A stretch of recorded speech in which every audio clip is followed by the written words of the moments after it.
They have made sweaters a statement piece and influencing the popularity and cultural perception of sweaters. I like sweaters. Yeah, especially this time of year. Now, we're not having much of a winter, to dress into winter sweaters or anything like that, but it is sweater day. Enjoy it. All right. Maybe have to do a wardrobe change here. Yeah, well, it's okay. We make Friday our sweater day, our kind of casual day. But I thought, it's sweater day. I haven't worn a cardigan, so I'll wear a cardigan today. Okay, good stuff. There you go. Well, here is the Upper Rogue Valley Mail Carrier's assistant. A look at our weather from Grange Co-op.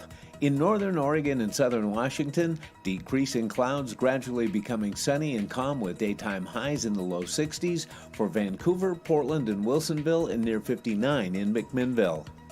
Moving down the Willamette Valley, decreasing clouds in upper 50s in Salem, patchy fog, then sunny in mid-upper 50s for Albany and Corvallis, and decreasing clouds becoming sunny in near 59 in Eugene.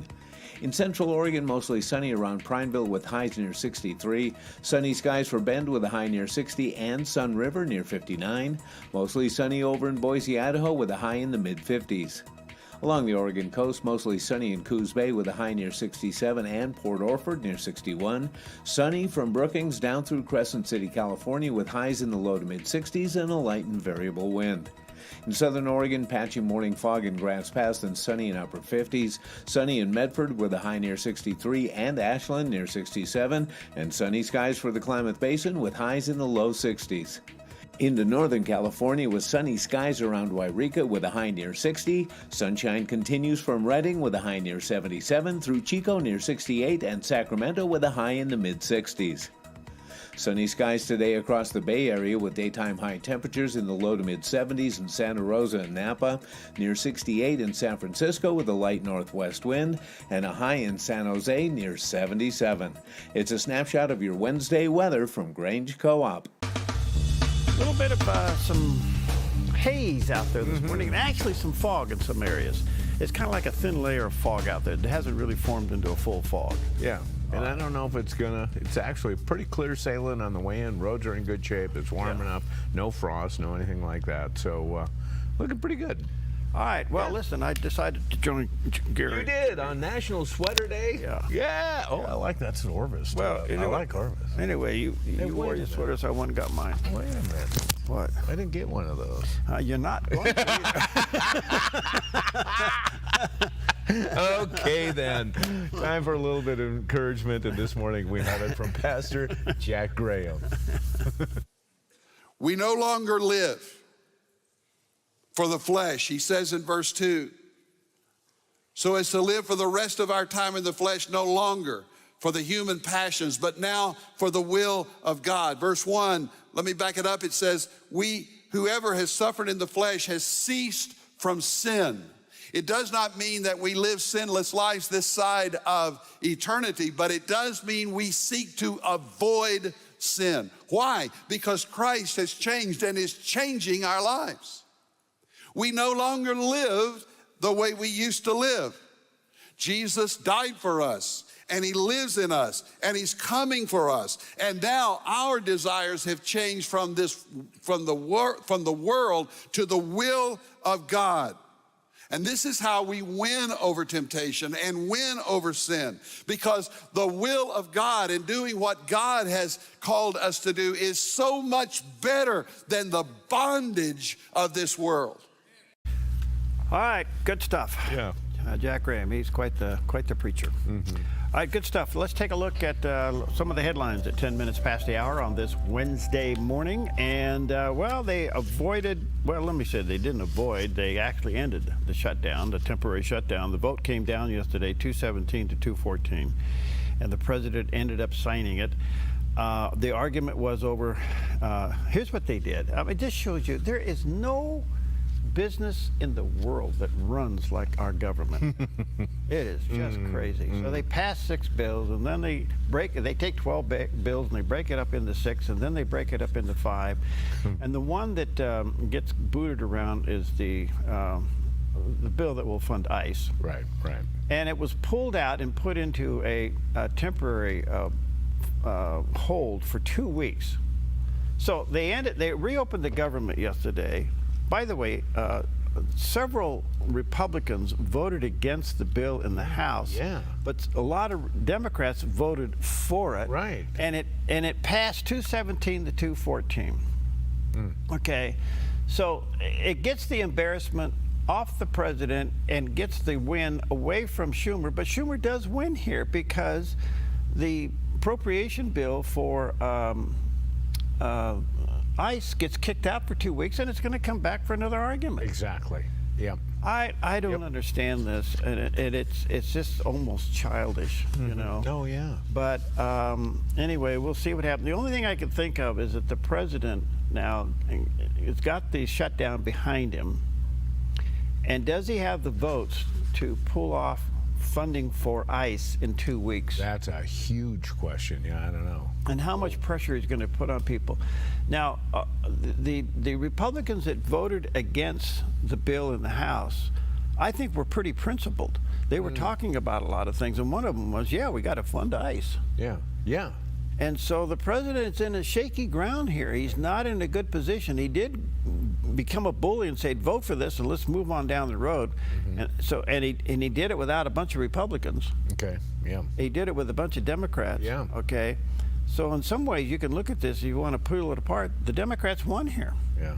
And so this, I don't understand this. If you and Pam ran your household like this, well, honey, we're gonna not pay the light bill for 6 weeks because you and I can't agree that they charge us the right amount.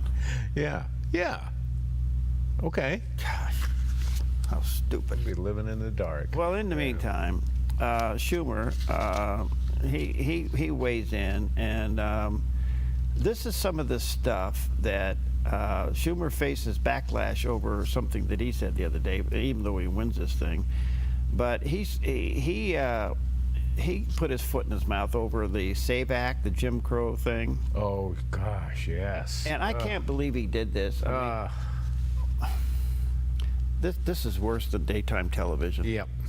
Yep. Anyway, here's what he had to say. Look, we've got to get this done, and we've got to get it done very quickly. The SAVE Act is an abomination. It's Jim Crow 2.0 across the country. We are going to do everything we can to stop it. The House vote just passed, and we're going to present a serious proposal, detailed along the outlines of what we have talked about, to the Republicans, both in the Senate, the House, and the White House, very shortly. Leader Jeffries and I are talking all the time, and we'll be meeting this afternoon to continue our discussion. Well,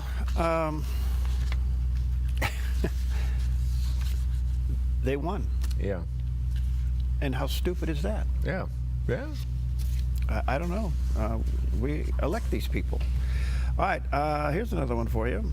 Melania is really enjoying Happy Days. All right. After an impressive $1 million Monday box office haul, Amazon MGM expanding Melania into 200 more markets. Oh, wow.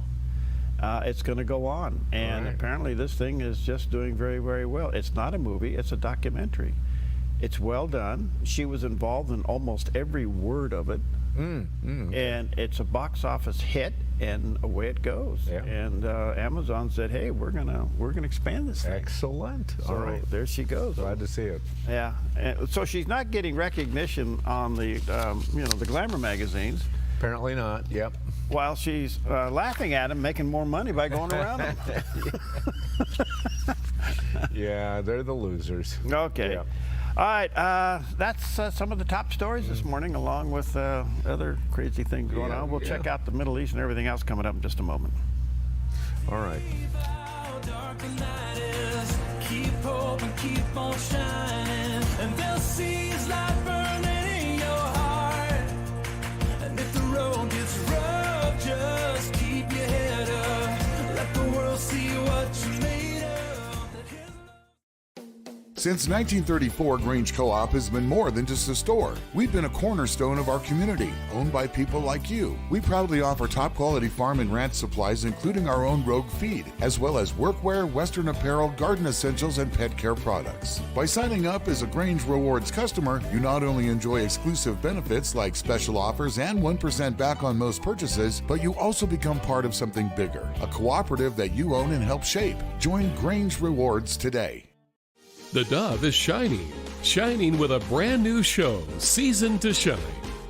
I'm Melinda Robertson, host of Season to Shine, a new heartfelt, inspiring program for women designed to bring encouragement, wisdom, and hope into your everyday life. We'll help you discover God's purpose in every season, empowering you to shine with confidence, faith, and joy. It's your season to shine. Monday, Wednesday, and Fridays at 4 p.m. on the Dove TV. More at thedove.us.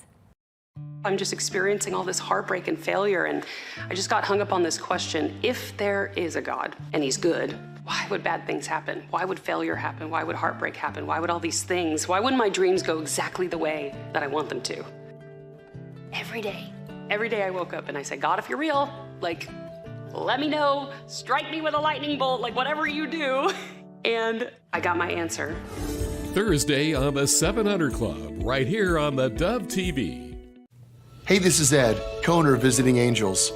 To continue to serve our seniors, we need more caregivers with a heart to serve. Our mission statement is honoring the art of giving, which means we honor you, the caregiver. We know it's our people that make Visiting Angels the best in-home care provider and a great place to work. Come be our next amazing caregiver. Give us a call or apply online. At Visiting Angels, we're committed to you because we honor the art of giving.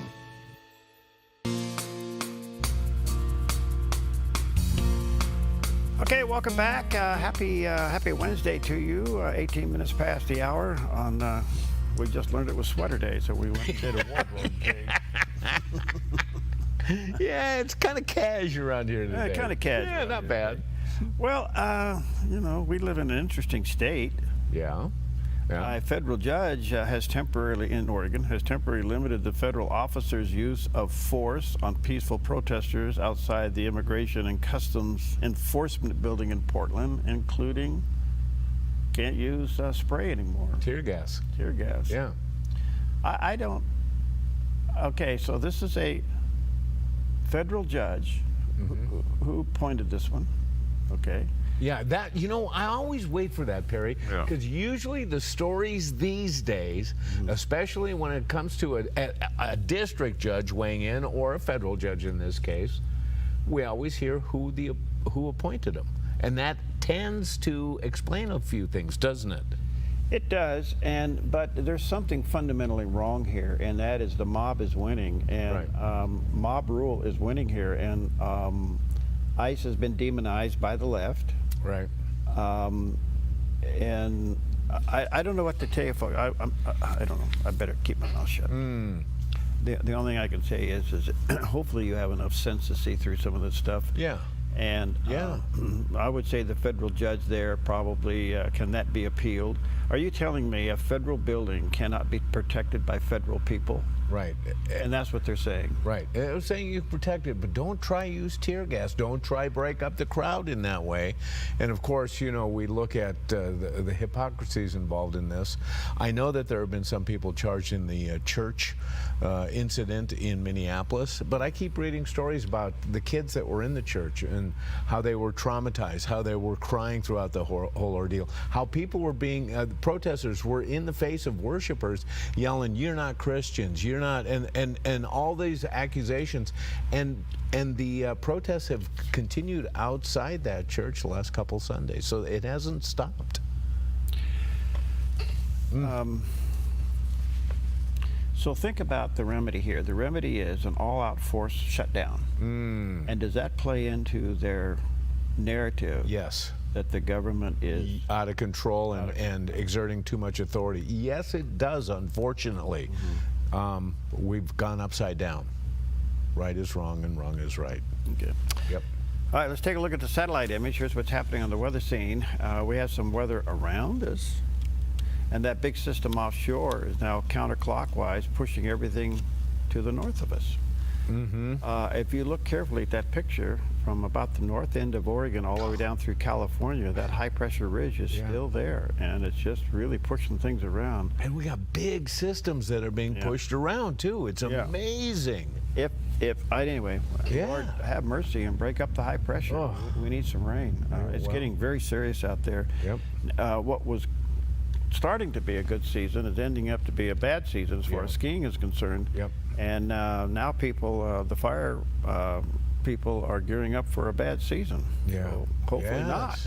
But we got March and April, so we'll see what happens. And there's a lot of things too. Obviously, drought conditions affect, the fire danger, as you just mentioned, but it's also really tough on the fish.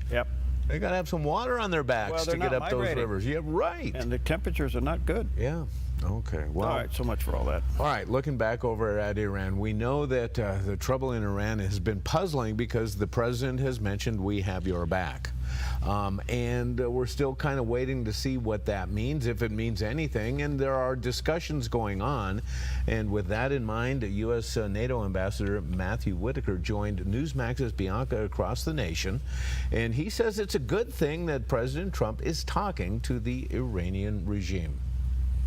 Well, the good news is we're talking. And as President Trump said, he's the deal maker in chief. So let's get a deal done. But, we have an armada that is in the region right now.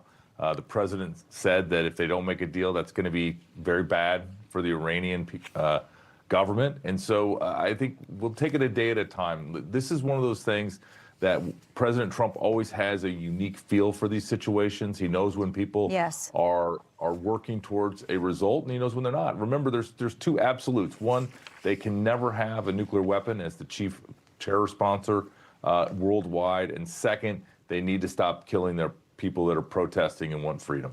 President Trump's not going to be indefinitely patient, but at the same time, if he sees progress, if he sees movement, if he sees a deal can be had, then certainly he will try to see that through. But we're going to have to, I'm not going to make any predictions or timelines because President Trump doesn't make predictions or timelines. He makes very clear statements. He says what the expectation is, and then if we can move to get that deal. And so I think we are going to see if there is a deal to be had, if the Iranians are serious about giving up their nuclear ambitions and ending the killing of their people.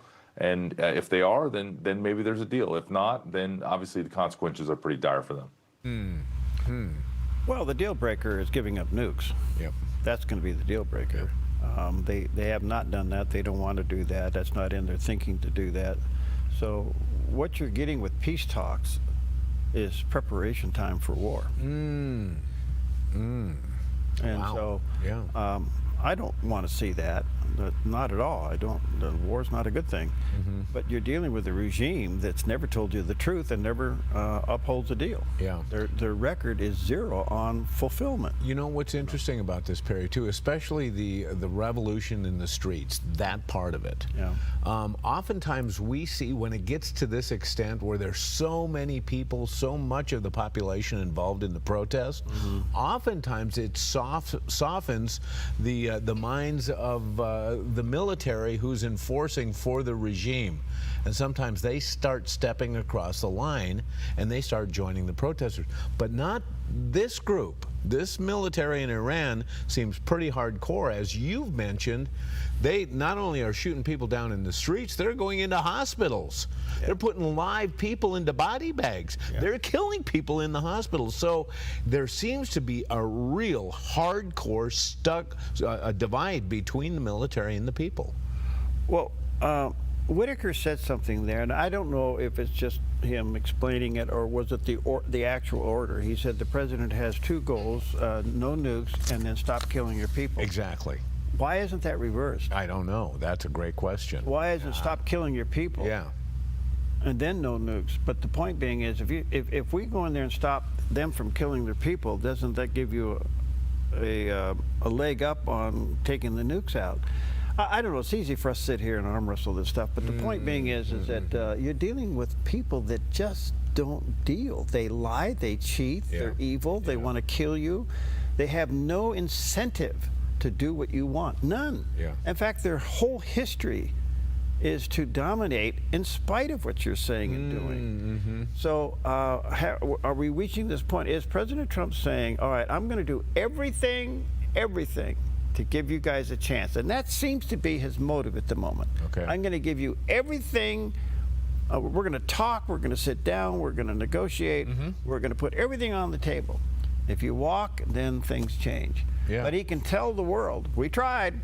And they said no. And in spite of this, the Iranian government still seems a little aggressive. In the middle of all of this, this morning, just this morning, we get a report of an Iranian drone approaching the aircraft carrier Abraham Lincoln, and they shot it down. That's a bit aggressive, don't you think? Well, they have to show aggression in order to maintain their own psychological focus. Okay. They can't show their people that they're weak. Yeah. They have to show their people. So the history will show they always create a diversion. And so I don't know. This is ticking over there. Yes, it is.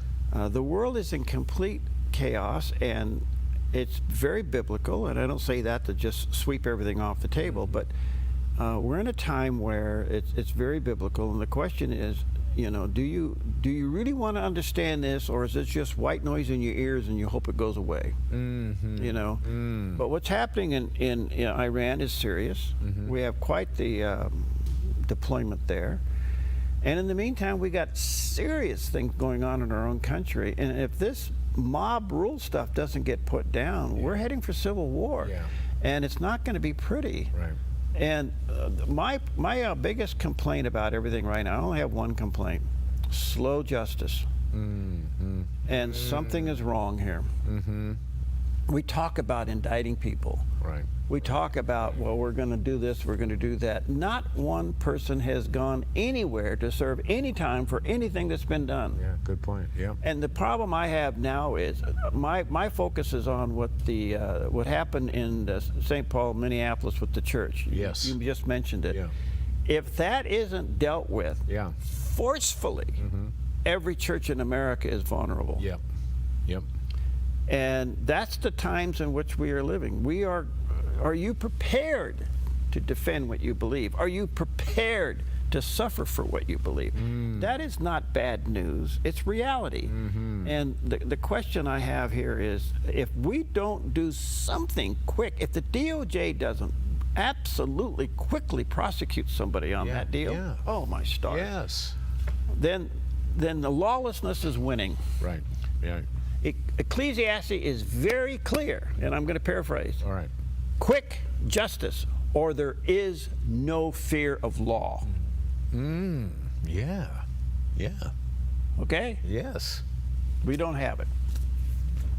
No, you're right. You're right. We just don't have it. Yep. So, all right, good morning to you.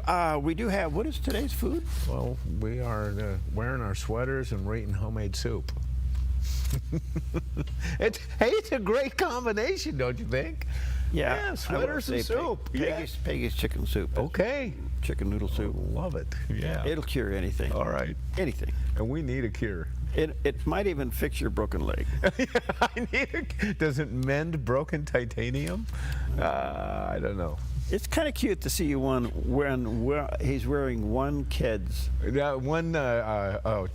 Converse All-Stars. Converse. Hold it up there. Where am I? One Converse All-Star. We'll be right back. One boot. Never needed you, Lord, it's now. Lord, it's now. Hi, I'm Ryan Robertson, host of a brand new program on the Dove, Ministries on the Move. Ministries on the Move spotlights the incredible work of how God is using everyday people and organizations, putting their faith into action, serving the hurting, strengthening families, and sharing the hope of the gospel in practical ways. Be inspired and discover these Ministries on the Move. Tuesdays and Thursdays at 4 p.m., right here on the Dove TV. Encouraging and informative. More at thedove.us. Stewardship begins with the knowledge that nothing belongs to us, but everything belongs to the Lord. This helps us to run a business not in the fear of lack, but in the assurance of his care and provision. Such a perspective eliminates the drive to sell and replaces it with a heart that says serve. This begins with serving our clients and coworkers with integrity and genuine care. That's why at Kelly's, it's automotive service with a heart for God and treating others as we ourselves would want to be treated. Our promise is to never sell our clients anything we don't believe they need. Another is to do all we can to meet other needs, such as shuttle service and loaner cars, or taking the time to really listen, even at times praying with our customers. Sometimes this means sacrifice, going above and beyond. But that's why I work for Kelly's Automotive Service, honoring God while serving people with honesty and integrity.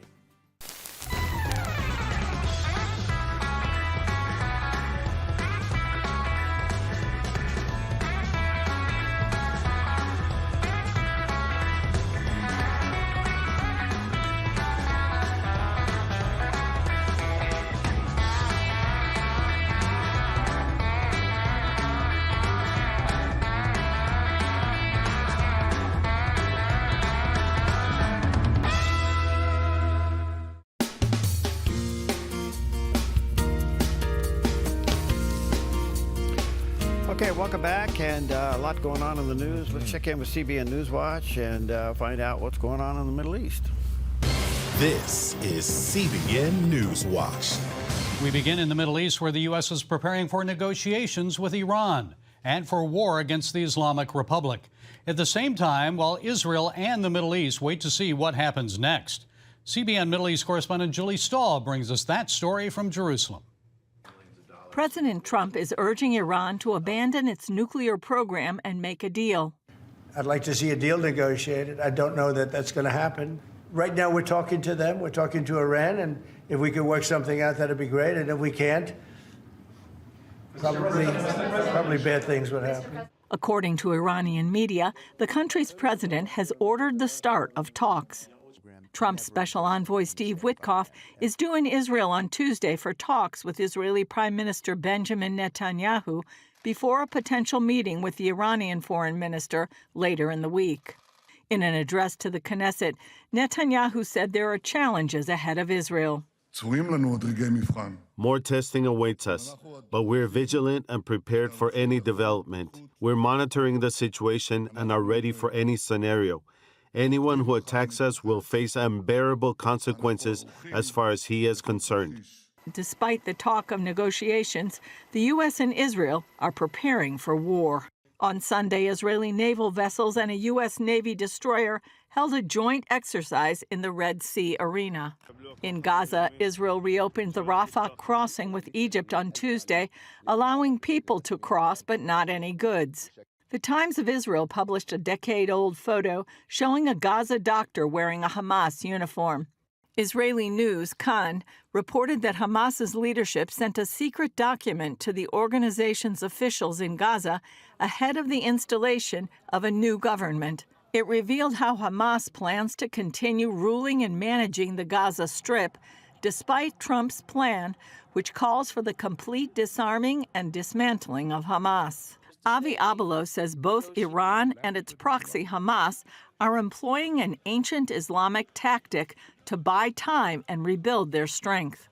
A hudna is a pause saying, okay, we can't win now. We'll make a temporary peace deal so that when our enemies are either weak or they don't see it coming and we're strong again, we will then attack again to destroy our enemies. That is exactly what Muhammad did back in 628.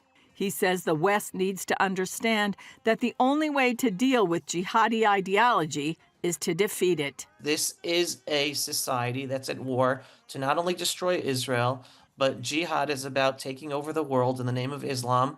It's about first going after the Saturday people, that's the Jews, then going after the Sunday people, that's the Christians, and they are in the process of doing this across Europe, Australia, Canada. They're in the process of doing this in America. Even without raising a sword. Julie Stahl, CBN News, Jerusalem. Our CBN News Middle East Bureau Chief Chris Mitchell is with us now from Jerusalem. Do Israeli analysts like Avi Abelo believe President Trump realizes Iran's simply playing a delaying game, Chris? Will he eventually order a strike? Well, first of all, Gary, I think President Trump, he's negotiated with the Iranians before, last year before the nuclear strike and the 12-day war and Operation Midnight Hammer. But I think he's unwilling to continue to delay if the Iranians try to keep negotiating. I'm not sure if he understands the Islamic concept of hudna, though, but he should. This is exactly what Iran does. It's what Gaza, the Hamas does. And some perhaps here, Gary, I think we're more concerned about his envoy, Steve Witkoff. Does he understand this this concept? And could he be, maybe played, as it were, by the Iranians? There was a good friend of mine. His name was Professor Moshe Sharon. He compared Westerners coming here to like going to a Middle East bazaar and end up paying a much higher price than you should, only because Iranians and others here in the Middle East been doing this for a long time. Your other question, Gary, will Trump order a strike? He's really keeping the world in the region guessing. Is he really serious about negotiating? And is this part of his strategy? He's really keeping his cards close to the vest, as he said a few days ago. He's not telling his allies in the region the plan, and certainly not telling journalists what the plan is. Chris, do you really think Witkoff understands the Middle East dynamic? I really don't, Gary. And I think, he's been a real estate man, for a businessman for many, many years. And now he's involved in negotiations with Ukraine and Russia and Iran. I'm not sure he understands sort of the implications and the nuances here in the Middle East. Some people that, have been here for many, many years still need help to do the kind of negotiations he's being asked to do. Well, that's quite an admission. Yeah. And I think there's some substance to it, because why are we making deals with people that want us dead? Yeah. And the whole Qatar thing is the other one that was a big mystery. Yes. And thinks he can make a deal with and be the big peacemaker. I understand negotiations, and I understand trying to have peaceful talks, but where has it gotten us? Yeah, right. I mean, Hamas is still killing people. Yep. Okay. They're killing their own citizens, and Israel's getting blamed for it. Iran is not out of business. They're killing their own people.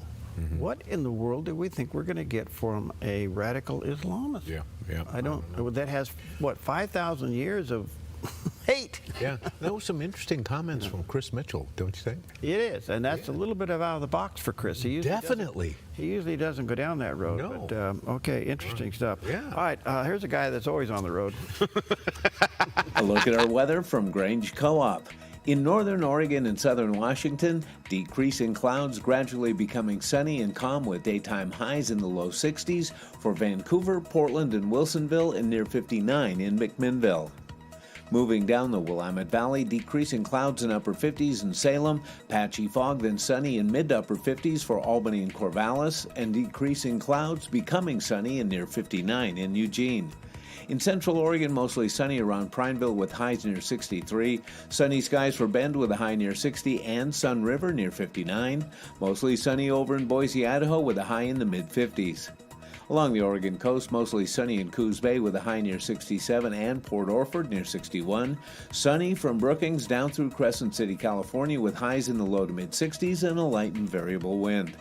In southern Oregon, patchy morning fog in Grants Pass and sunny in upper 50s. Sunny in Medford with a high near 63 and Ashland near 67. And sunny skies for the Klamath Basin with highs in the low 60s.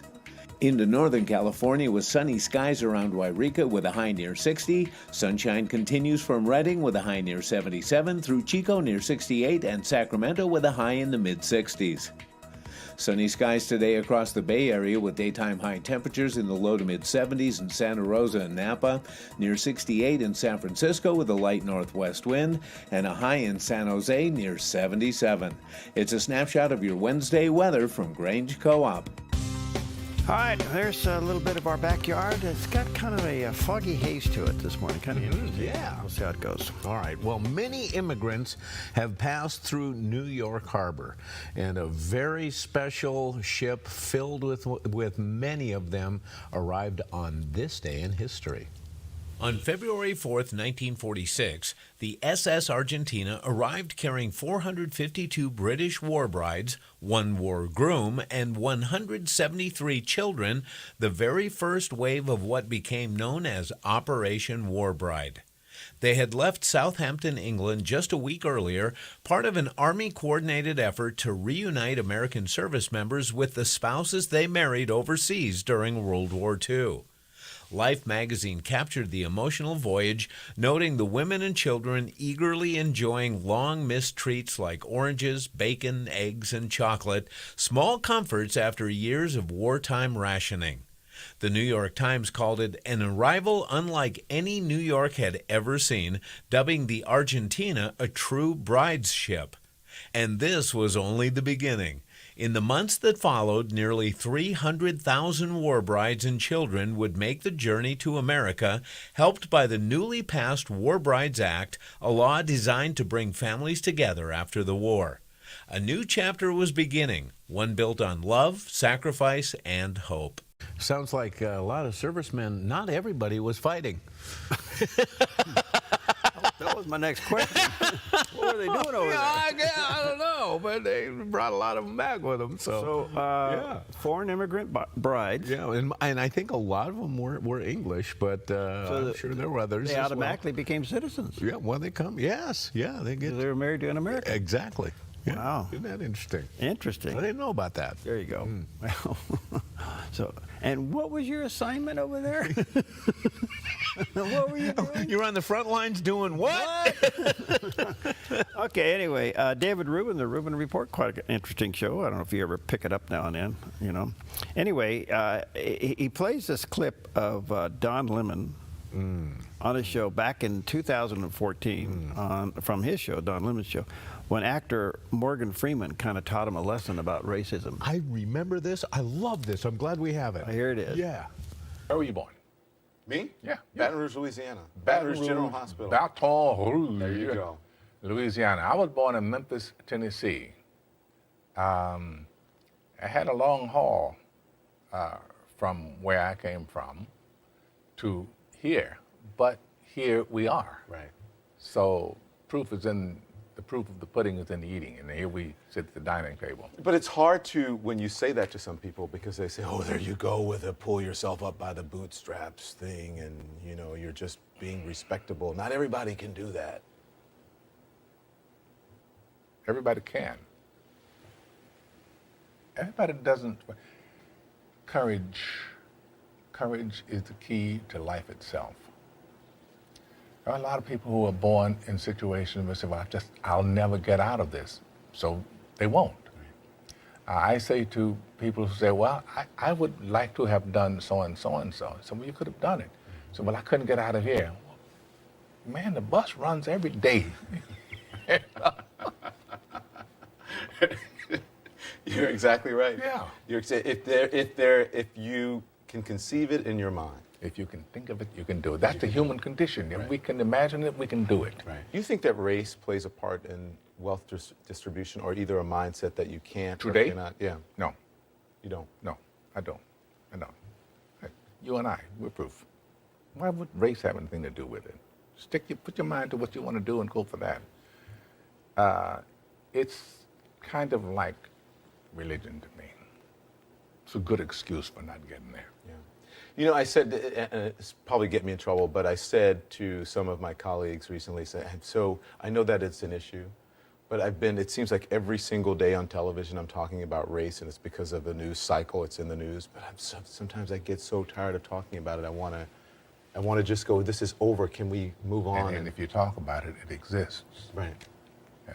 It's not like it exists and we refuse to talk about it, but making it a bigger issue than it needs to be is the problem we have. What happened to that conversation at a national level? And that is what it was. You know, I'm a Gen Zer.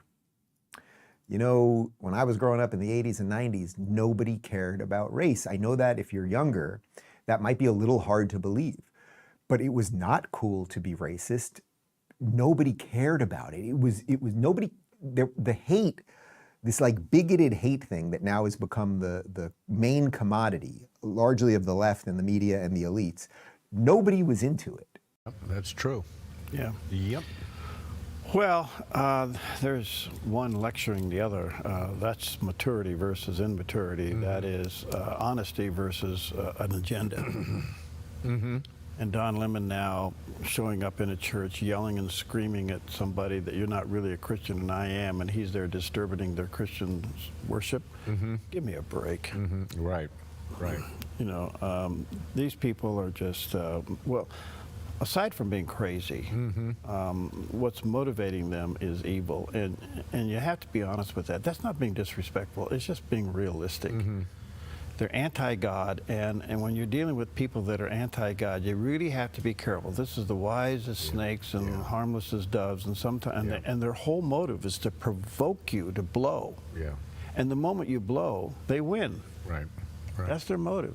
You overcome evil with good, the Bible says. Turning the other cheek means that you're the higher person in this situation. So anyway, that's 2 cents of nonsense. Okay. Soup. You ever had soup for breakfast? What kind?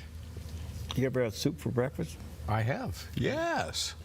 Yeah. You know, especially if it's chicken soup. You know, you got your protein in there. You need a little protein, and obviously, soup is good hydration as well.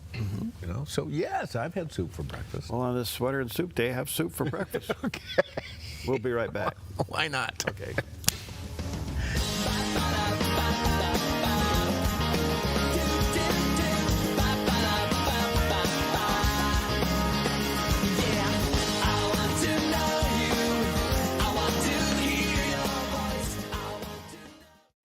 The threat of wildfire poses a growing risk to Oregonians. You can prepare now by taking 3 important steps. Create a home inventory, make copies of important financial records, and contact your insurance company to make sure you have the right amounts and types of home insurance coverage. Be wildfire ready by being insurance ready. Visit dfr.oregon.gov/prepare now to learn how. Welcome to Rise Direct Primary Care. Imagine a healthcare experience where you're known by name, cared for like family, and treated with compassion. How is that possible? With an affordable, flat monthly membership, you receive unlimited primary care and minor urgent care visits. No insurance needed. At Rise Direct Primary Care, we offer a friendly, affordable healthcare experience where you get a whole hour with your provider. Located in Central Medford and accessible by phone or text, we can typically get you in the same or next day. We prescribe urgent care medications directly from our office, saving you a trip and wait time at the pharmacy when you'd rather be at home getting better. Personalized medical care with a human touch. Rise Direct Primary Care is all about healing the sick with compassion and keeping the healthy healthy. Rise Direct Primary Care. We're here for you. Visit risehealthdpc.com or call or text us 541-827-8603. 541-827-8603. Finding that next great series to binge watch is fun, but your neck, shoulders, and body don't count that as me time.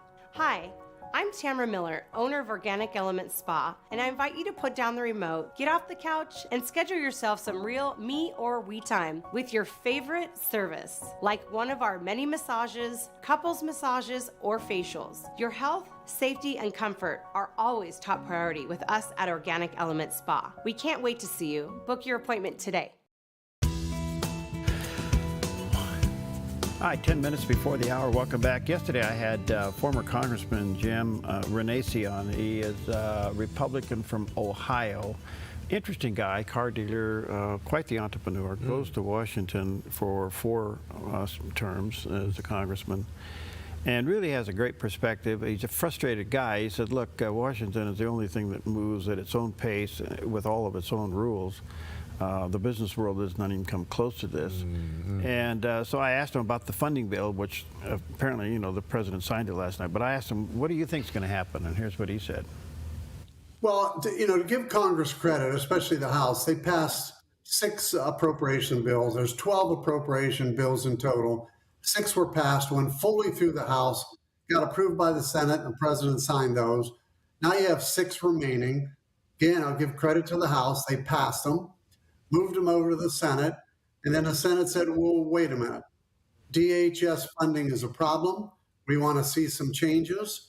And of course, timing is everything because it was right after the shootings in Minneapolis. So the American people are now watching, and the Democrats feel they have an edge. So they said, we want changes in Department of Homeland Security funding, and we want specific things to occur, body cams. And so we are not going to approve that sixth appropriation bill, but here's what we'll do. We'll vote to approve the other 5, and we'll put the other DHS funding in a 14-day CR, which and gives us time to negotiate. And the White House was okay with that. The Senate was okay with that, so they passed it. Now it's back in the House, and game on's there because the House, the Republican majority has such a small majority that it doesn't take more than 1 or 2 people to stop this. But I'm hoping today they can pass this, which will reopen everything, allow DHS funding to continue. But here's the problem, Terry. In less than 2 weeks now, the Friday before President's Day break, as they call it in Washington, this is going to come to an end. And as everything in Washington happens, as my frustrations were, I don't think they'll have a solution by next Friday. And we'll either go into another shutdown or they'll do another temporary 2-week extension of the DHS funding, which is the way things work in Washington. My frustration is right there. I wouldn't if I was Speaker of the House, nobody would leave. And if I was President of the Senate, nobody would leave, even though it's President's Day weekend. But they're going to leave because both the House and Senate have big fundraising. That President's Day weekend is always a big fundraising opportunity for the parties, including the Democrats, and they will all be at their fundraising events that weekend. They will not be in Washington. Okay, well, the bill did get through, and the appropriations for ICE got set aside under what they call a continuing resolution for 14 days. Only Congress can make up its rules to solve its own problems, to push the ball down the road. It's just absolutely crazy. A bunch of Republicans didn't vote for it in the House. A bunch of Democrats did, and it didn't get through. I'm just guessing the president's motive is not to have this shutdown linger like it did last time. Yeah. And can they come back now and lobby the amount of people, the votes they need to continue to fund ICE? Now, the whole blow up in Minnesota, which was a distraction away from the fraud in the state, absolutely worked perfectly. It is planned, perfectly executed plan of diversion and subterfusion, and it's worked perfectly to the point where it even interrupted the funding of the government. So if you think it's otherwise, you're just not getting up early enough, because it's just, we now know that people are paying for this. We know that it's highly orchestrated. It's being encrypted through apps, the whole thing. And it's working. And it's working. Yes. And so the only thing I can say is that it's very frustrating. And when you see how government works, no wonder why people like him say, I've had enough of this nonsense, going home. Okay, let me ask you this. When you say, when they see how government works, we talk a lot about term limits. Right. If we institute term limits, does how government works change? It would. I remember when I was running for Congress and I endorsed term limits, and the Republican that I ran against for shoved it down my throat. Really? But I saw term limits.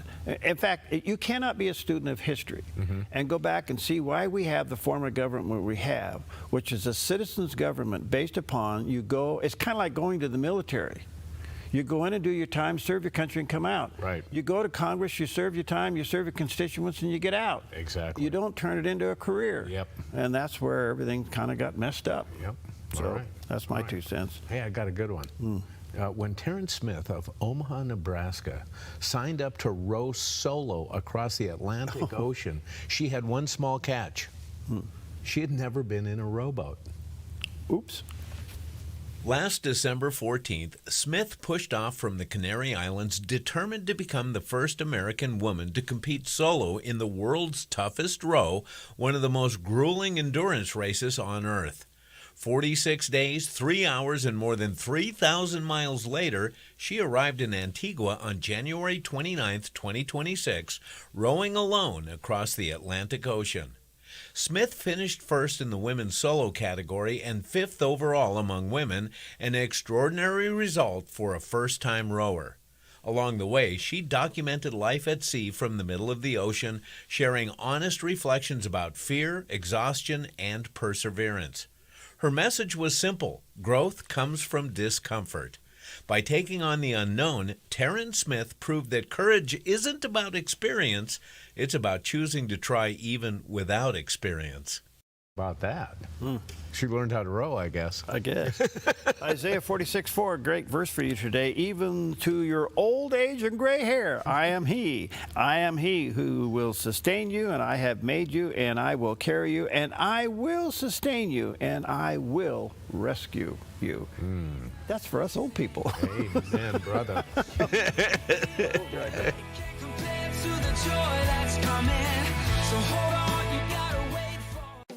Since 1934, Grange Co-op has been more than just a store. We've been a cornerstone of our community, owned by people like you. We proudly offer top-quality farm and ranch supplies, including our own Rogue feed, as well as workwear, Western apparel, garden essentials, and pet care products. By signing up as a Grange Rewards customer, you not only enjoy exclusive benefits like special offers and 1% back on most purchases, but you also become part of something bigger, a cooperative that you own and help shape. Join Grange Rewards today. Ministries on the Move spotlights how God is using everyday people and organizations to bring light, love, and transformation to others through inspiring conversations and real-life stories. Join me Tuesdays and Thursdays right here on the Dove TV. Fish Lake Resort has everything you need to make fun memories and traditions all winter long. Join us every Saturday night for prime rib dinner. Explore our scenic winter trails. Enjoy some great fishing, or spend all day playing in the snow, and then settle in for a cozy night in one of our warm winter cabins. Visit fishlakeresort.net today to plan your visit. The Lennox iComfort S30 thermostat can sense changes in your environment. It even knows when you come and go. So now your home's most important system is also the smartest.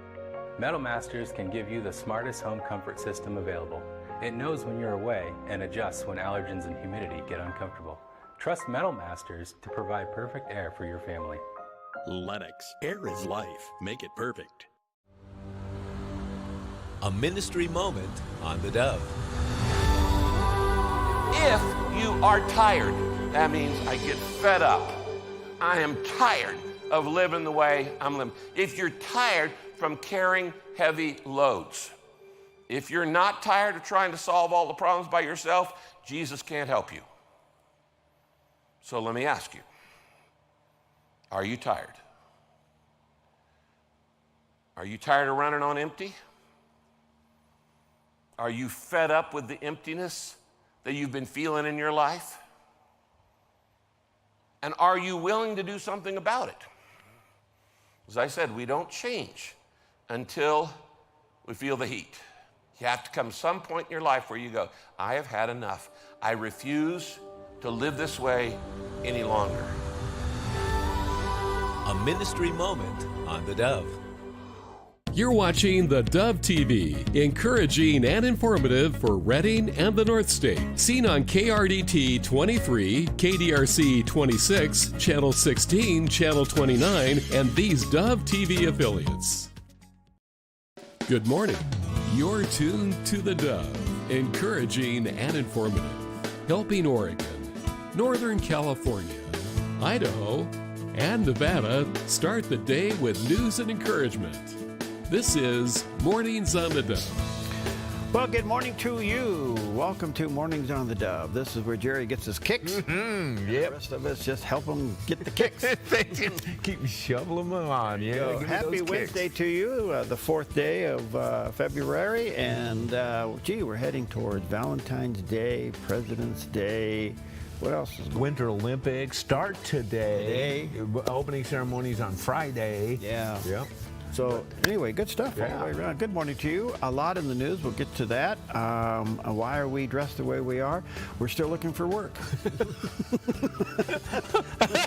I hope we find it. Golly. Oh, tell us why. Well, we'll get there. Okay. Okay. First of all, today it is, and you know, especially with the Olympics right around the corner, in fact, starting today, it is National Girls and Women in Sports Day. And we're all behind girls and women in sports and in their own sports. Well, period.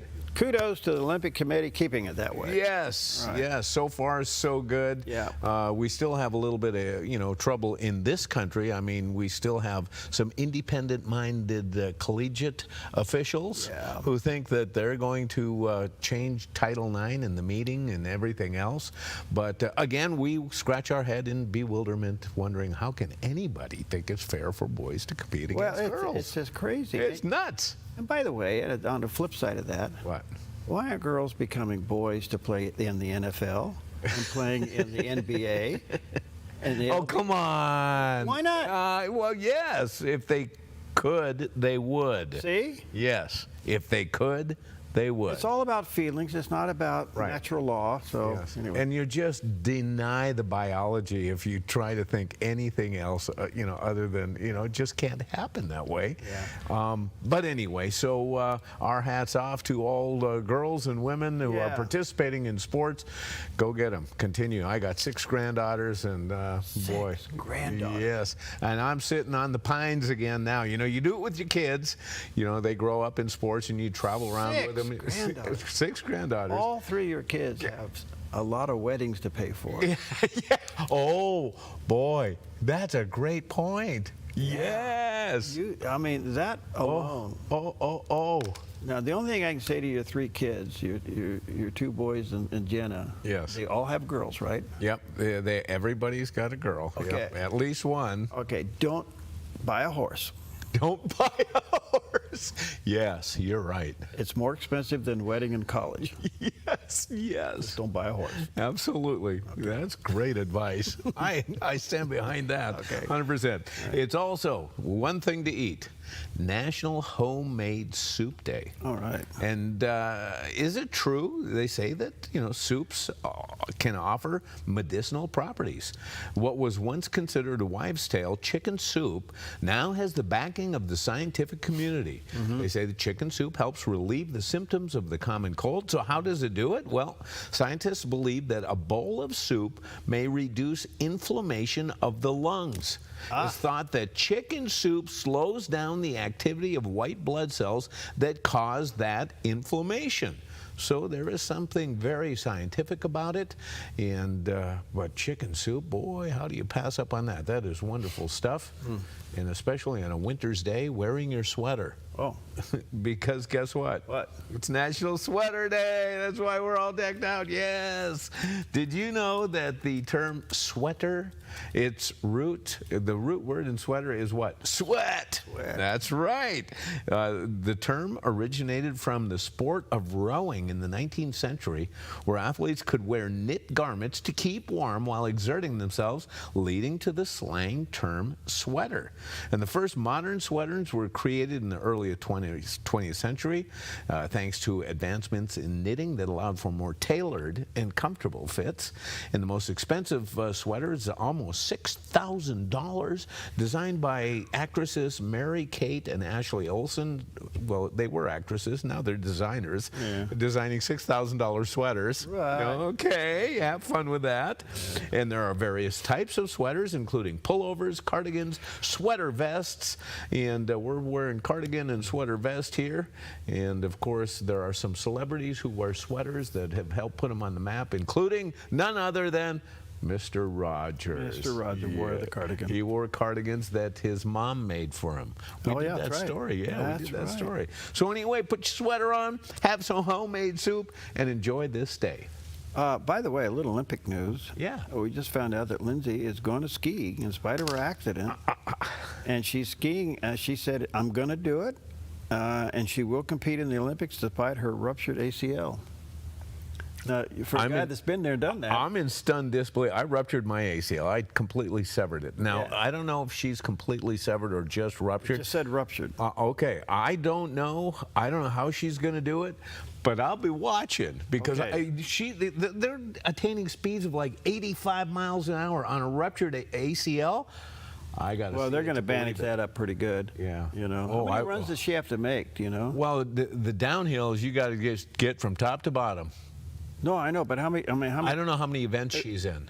Oh, so I don't know. Speed. So if she gets to top speed, she kind of. Well, yeah. If she gets, it's about getting to the bottom first. That's all it is. And downhill is one mad dash for the bottom. Through her helmet and the little shield she has for her eyes. Right. See what it says there? It says Red Bull. Yeah. You know why she's skiing? You better start pouring it down her right now. Right now. So the sad part about it was Lindsey Vonn had retired from skiing. She'd been retired for 6 years. She came back this year as a 41-year-old, and she won 2 World Cup downhill races, becoming the oldest skier in history to win World Cup races. And we had great hopes, for her coming into the Olympics. And I looked and I watched her skiing in some of those races. I said, Lindsey, be careful. You've crashed before. You've crashed. And right before the Olympics, she crashed again. And actually, it wasn't all her fault. They started a race under poor visibility. And anybody who skied under poor visibility knows that bad things can happen. Okay, so here's a guy that's old. He severed his ACL. He skied in bad visibility. And he skis in the fog. A look at our weather from Grange Co-op. In northern Oregon and southern Washington, decreasing clouds gradually becoming sunny and calm with daytime highs in the low 60s for Vancouver, Portland, and Wilsonville, and near 59 in McMinnville. Moving down the Willamette Valley, decreasing clouds in upper 50s in Salem, patchy fog, then sunny in mid to upper 50s for Albany and Corvallis, and decreasing clouds becoming sunny in near 59 in Eugene. In central Oregon, mostly sunny around Prineville with highs near 63. Sunny skies for Bend with a high near 60 and Sun River near 59. Mostly sunny over in Boise, Idaho with a high in the mid-50s.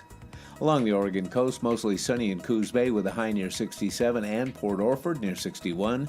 Sunny from Brookings down through Crescent City, California with highs in the low to mid-60s and a light and variable wind. In southern Oregon, patchy morning fog in Grants Pass, then sunny in upper 50s. Sunny in Medford with a high near 63 and Ashland near 67. And sunny skies for the Klamath Basin with highs in the low 60s. Into northern California with sunny skies around Wairika with a high near 60. Sunshine continues from Redding with a high near 77 through Chico near 68 and Sacramento with a high in the mid-60s. Sunny skies today across the Bay Area with daytime high temperatures in the low to mid-70s in Santa Rosa and Napa, near 68 in San Francisco with a light northwest wind, and a high in San Jose near 77. It's a snapshot of your Wednesday weather from Grange Co-op. All right, there's a picture of our sunrise in our backyard this morning. Slowly coming up, but we do have some high, thin clouds. Otherwise, that's about it. That's it. That's right. But we got something good here. It's Pastor Jack Graham with a great illustration on the love of Christ. Above all, or first, keep loving one another earnestly or fervently, since love covers a multitude of sin. Love earnestly, love fervently. Now, I like this word, fervently, earnestly, because it's an athletic term. It means to strain, to stretch, like an athlete, like a runner would strain with every sinew, every nerve, every fiber, reaching for the finish line. He says, first of all, this is of supreme importance. Above all. What does the scripture say in 1 Corinthians 13? The greatest of these, of the virtues in life, is love. Real love is stretched out. It is first. It is fervent. It is maximum effort. The kind of love that he is describing here is a love without limits. Love that is costly. Love will cost you. When you love someone, no sacrifice is too great. It means taking risks. It means being vulnerable. It means being willing to have your heart broken. If you want the perfect picture of this stretched out love, just go to the cross and see the hands of God, Jesus, stretching out his hands on that cross and saying, I love you this much. Well, you know, there's one thing about the Olympics coming, it may be a subtle reminder that we can get along in spite of our differences in cultures.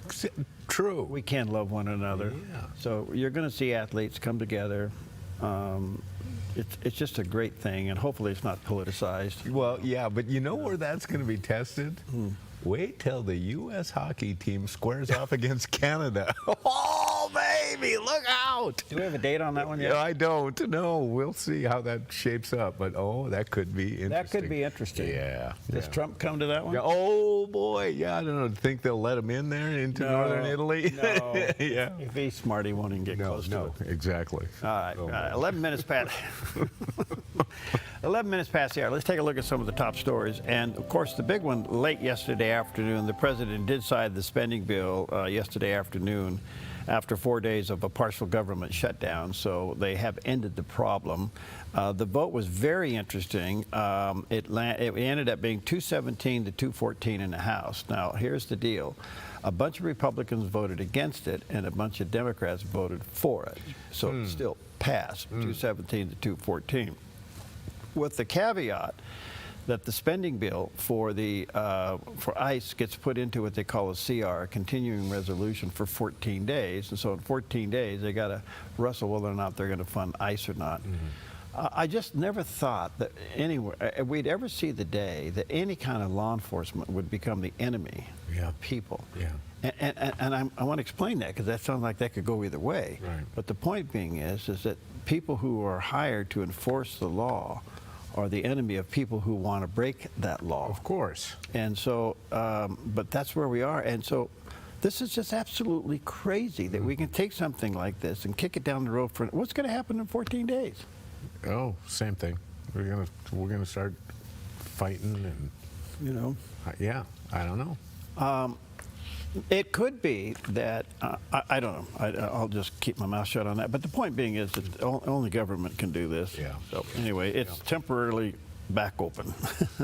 In the meantime, Chuck Schumer, the minority leader in the Senate, quite a guy. By the way, is anybody officially running against him? I don't know. There were threats. Yeah, I know. We've been hearing the rumblings about AOC, for example, but I don't know. Well, anyway, he said some stuff about calling the SAVE Act Jim Crow and all that stuff. Look, this is raw politics, crazy, absolutely crazy. But let me play this clip. This is Senator Schumer talking about what everybody needs to know. You want to? We've got to get this done, and we've got to get it done very quickly. The SAVE Act is an abomination. It's Jim Crow 2.0 across the country. We are going to do everything we can to stop it. The House vote just passed, and we're going to present a serious proposal, detailed along the outlines of what we have talked about, to the Republicans, both in the Senate, the House, and the White House, very shortly. Leader Jeffries and I are talking all the time, and we'll be meeting this afternoon to continue our discussion. Well, look, I don't know if you follow this person and what he says. He's everything that the left needs to push a crazy agenda, and he does it with such in an interesting way. But it appears, I'm no senior guy on this at all, but it appears they're winning. It's absolutely crazy. What do you got? Well, I'm looking at your friend, FCC Chair Brendan Carr, is in the news. Yes, but you know who's really upset because he's in the news? Stephen Colbert and Jimmy Kimmel. Because the Federal Communications Commission chairman has said, we're watching you guys, And what they're watching them in regard to is something that you've mentioned over and over again. Said if you bring on political candidates of one party and you bring them onto your show and you let them talk about their platform and their issues and stuff, you have to give equal opportunity to their opponents. And now Kimmel and Colbert are up in arms saying you're trying to censor us even more. They're acting like they weren't even aware that this was a regulation. Okay. Okay. Yeah, I love it. You had no idea that I was going to bring you this. Yeah. The only thing I can say about that is that we are extremely careful about this one. Yeah, yeah. And Christian stations are even more so watched over this now.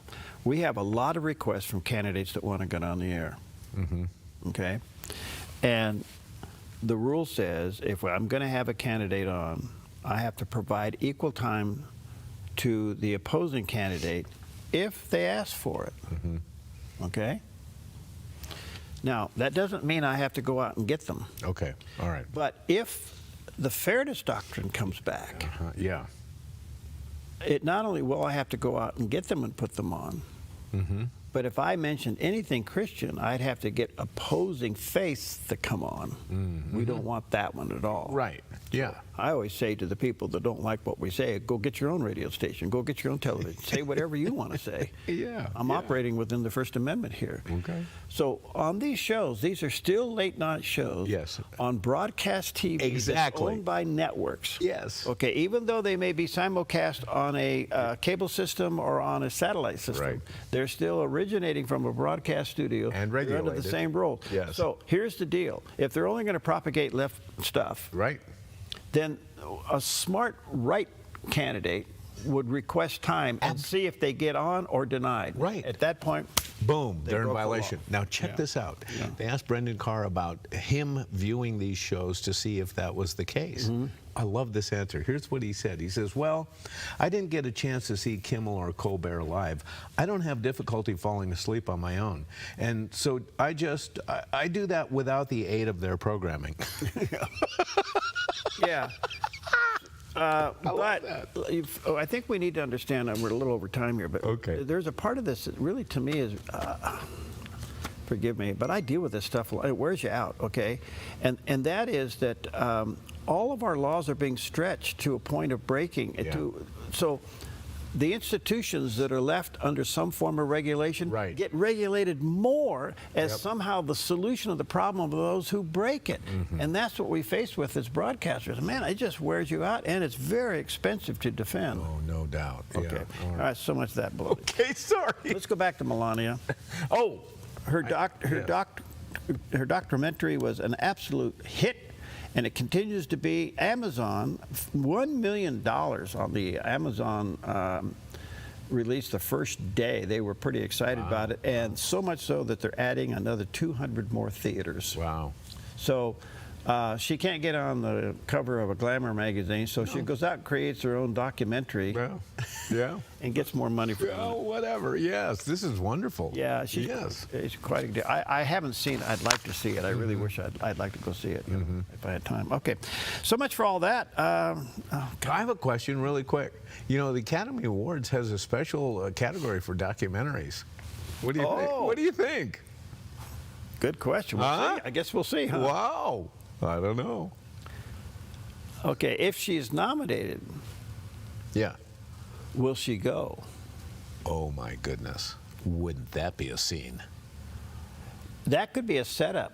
Oh, what a thought, Perry. Because if she went and didn't get it. Yeah. Oh, my goodness. Oh. But if her and the president showed up. And she won it, and they both went to the stage. Well, that place, that place would turn into a riot if they showed up. Are you kidding me? That would be national news. I don't know. Oh, I just hope they get some funny hosts, clean, funny hosts, instead of these idiots. Yes. All right. Oh, well. So, all right, I'm with you. Okay, well, here's a guy that he's going to get an Academy Award in the sports world for something. Anyway, we'll be right back.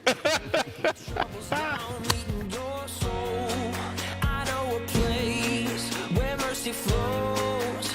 Take the stains, make you whiter than snow.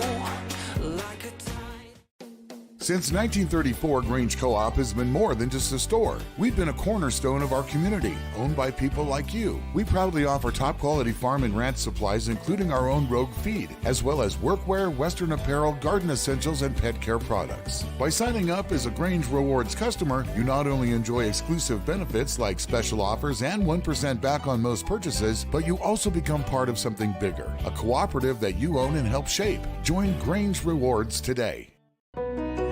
Come fall in love with Northridge Senior Living, where contemporary, sunlit interiors meet old world elegance. Walk through our lovely hallways and enjoy the fun staff-led activities. Forge lasting friendships with other residents and our exceptional caregivers. Dine in style. Gather near the fireplace under breathtaking chandeliers. Our reasonably priced apartments are spacious with private balconies. Northridge is Christian-owned and operated, pet-friendly, and only 2 blocks from Asante Rogue Regional Medical Center. On-site, in-home care is available. We also offer senior adult daycare, where your loved one can spend the day with us and the evenings with you. Northridge Senior Living. Your home. At Max Mobile Storage, the commitment is simple: to offer unmatched convenience and reliability in storage. Max Mobile Storage delivers containers right to your doorstep, making storage easy and hassle-free. Founded in 2012 in Medford, Oregon, we sell, rent, and fabricate top-quality shipping containers for homes and businesses. Locally owned and operated, we're proud to serve our community with friendly, reliable service you can trust. More information at maxmobilestorage.com. maxmobilestorage.com.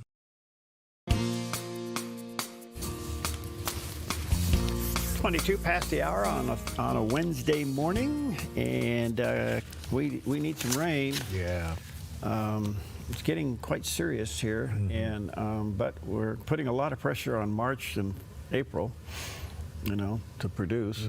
Now, you were kind of at this position last year. We had some interesting weather, and then the snowstorm came in and shut the valley down for 4 days. Oh, man. And it dumped. Oof. It dumped. So I don't know. If you look at the big picture map, the satellite, we just got this ball of high pressure right off California and southern Oregon that's just pushing the storms to the north or to the south.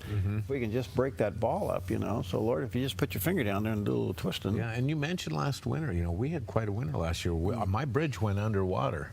Well, I still have, my lower meadow is still scarred from the water flow that went on last year. We had to put money into repairing the bridge, and then we turn around and we get this winter. Yeah.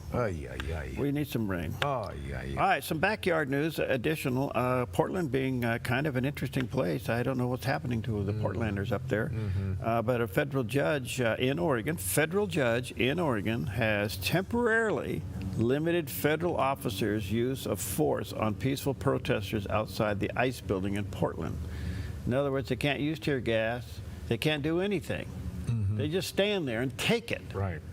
I don't know how a federal judge can do this, and so mob rule. Yes. It's just mob rule, and this is the very thing. This is the difference between republic and democracy. And so I don't know. That's what's happening in Portland. Beautiful city. Yes. It's a beautiful city. The Rose City. And all of the fun places you used to go to now, and now it's all this stuff. All right, let's take a look at Wall Street for a Wednesday morning. Thank you, Preston. He has smart lawn. His wife has ice cream. Yeah. The Dow's up 66, almost 67 points this morning. The Nas is down. It's not happy. Down 213, almost 214 points. And the S&P down about 23 and a quarter. So interesting numbers. Not sure. Probably ending the shutdown. Got this. Look at this. Gold is now past 5,000. Wow. Silver's back to 89. And look at oil went up. Yeah. $66.48 a barrel. So mixed things out there. Very mixed. Okay, well, we're going to cut through as it's time for Liz Peek. We like her. Oh, yeah. She joined Fox Business's Maria Bartiromo, and she responded to this clip of President Trump talking about House Speaker Mike Johnson's efforts to avoid a shutdown. I spoke with Speaker Johnson, I spoke with Leader Thune, and I think they're pretty close to a resolution. You know, we were at 5.6% GDP, and we lost 1.5 points because of the 42-day shutdown. Think of that. We would have been at 7. Nobody ever saw a number like 7. We're doing well. We're going right through it. But I will say that I spoke with Senator Schumer numerous times, and I don't think they want to see a shutdown either. I mean, talk about snatching defeat from the jaws of victory. Let's face it, Mike Johnson has done an incredible good job on getting the budget resolution this far forward. When was the last time we didn't have a continuing resolution to keep the government funded, right? So he has done a magnificent job in getting the budget together. And now we have some knuckleheads in Congress, the conservatives, who want to lob the SAVE Act, which they know not a single Democrat is going to vote for, into the midst of this bill. Maria, whatever happened to the idea that we'd have another reconciliation bill? This belongs in the reconciliation bill. Okay. Make it something which can pass with a simple majority, because the Democrats hate this bill. It's not just voter integrity. It's not just voter ID, which, by the way, 84% of the country agrees with. There's all the other kinds of things like purging voter rolls and stuff, which Democrats are absolutely opposed to. So let's get through this. President Trump is right. It's all about the midterms now. It's all about growth. It's all about the economy. To screw this up with this fight over the SAVE bill, I think is unconscionable. Well, there's an interesting perspective. Yeah. And that's what it is. We're going into midterms, and the Democrats need something to wave a flag with. But they got it through. Now, the CR on ICE will be something else. But she mentioned voter integrity. They're in Georgia 2 weeks ago going through the voter files. FBI has grabbed them all. And looking at this. Yes. I don't know if you need to put this in any kind of appropriation bill when it's the work of the FBI and other people going out just doing their job. Yeah. So sooner or later, folks, I think the bottom line is sinners always get caught. Yeah. Yeah. Sinners always get caught. Yeah. True. Yeah. Always. Yeah. It's just a matter of time. So we have to pay a lot of money sometimes to get it done. Yeah. But she's absolutely right. Move the ball down forward, and you guys are going to face midterm, and you all have to go back to your districts and argue your points. I get all that, you know. The question is, will Republicans run from Trump this go-around? Do they really want him to come into the district, you know? Yeah, I don't know. So I don't know. Yeah. So there's a lot of people on our side running for various offices. We'll see if they tag their campaign to MAGA or not. Yeah. Well, it's interesting, too, because, you know, the people that she called knuckleheads were Republicans. Yeah. Yeah. Well, anyway, you and I've been called that. Yeah, not long ago. Yeah. Knuckleheads. Yeah, that's our middle name. All right, we'll take a quick break. We'll be right back.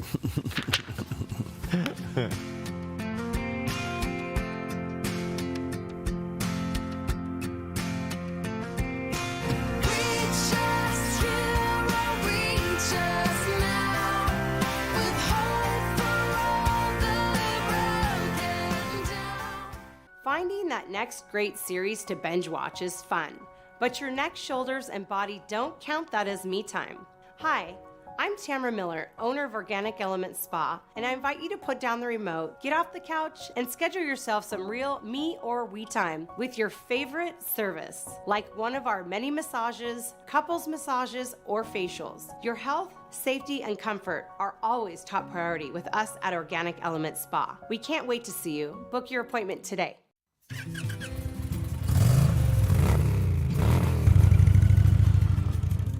Panoramic Moto Tours was born really out of my passion just to ride the greatest back roads and the scenic highways in our beautiful Northwest. God put it on my heart to share the experiences and invite others. More than riding beautiful roads, it's the camaraderie and fellowship. It's hearing each other's stories. It's being mutually encouraged on our journeys of life. Riders can book one of our ready-to-ride guided tours offering the best of Oregon or Northern California. Or book a private custom tour tailored just for your group to destinations like Glacier or Yellowstone. For more information, go to panoramicmototours.com or call me, Nick, at 541-622-3844. When you find something you love, you just want to share it. panoramicmototours.com. Your next adventure starts here. At Sweet Tea Express, we've got you covered. Order at the counter and our friendly service staff will do the rest. Burgers, salads, sandwiches, barbecue platters, sides, and more. Smoked, grilled, and served to perfection. Sweet Tea Express. Breakfast, burgers, and barbecue.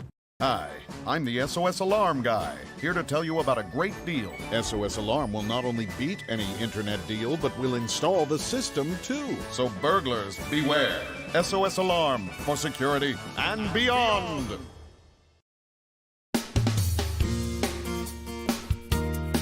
How y'all doing out there? Happy Wednesday to you, and a lot going on around the world. We got the Olympics starting. Actually, the competition starts today. Today, yeah, curling. You know, curling, that never ends, does it? I mean, they start the Olympics with curling, and it's still going at closing ceremonies. Are they still pushing the first one?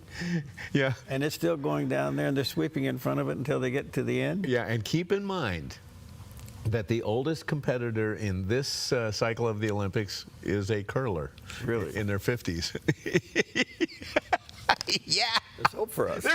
That's right, man. Yeah, okay. Yeah. Well, anyway, got all that going on. Okay. All right, the Middle East, another hot spot. Let's check in with CBN Newswatch and get caught up. This is CBN Newswatch. We begin in the Middle East, where the U.S. is preparing for negotiations with Iran and for war against the Islamic Republic. At the same time, while Israel and the Middle East wait to see what happens next. CBN Middle East correspondent Julie Stahl brings us that story from Jerusalem. President Trump is urging Iran to abandon its nuclear program and make a deal. I'd like to see a deal negotiated. I don't know that that's going to happen.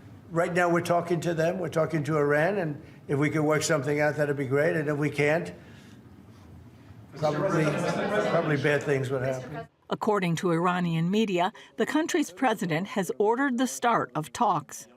Trump's special envoy Steve Witkoff is due in Israel on Tuesday for talks with Israeli Prime Minister Benjamin Netanyahu before a potential meeting with the Iranian foreign minister later in the week. In an address to the Knesset, Netanyahu said there are challenges ahead of Israel. More testing awaits us, but we're vigilant and prepared for any development. We're monitoring the situation and are ready for any scenario. Anyone who attacks us will face unbearable consequences as far as he is concerned.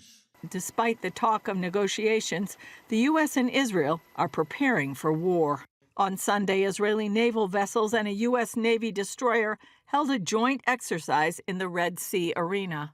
In Gaza, Israel reopened the Rafah crossing with Egypt on Tuesday, allowing people to cross but not any goods.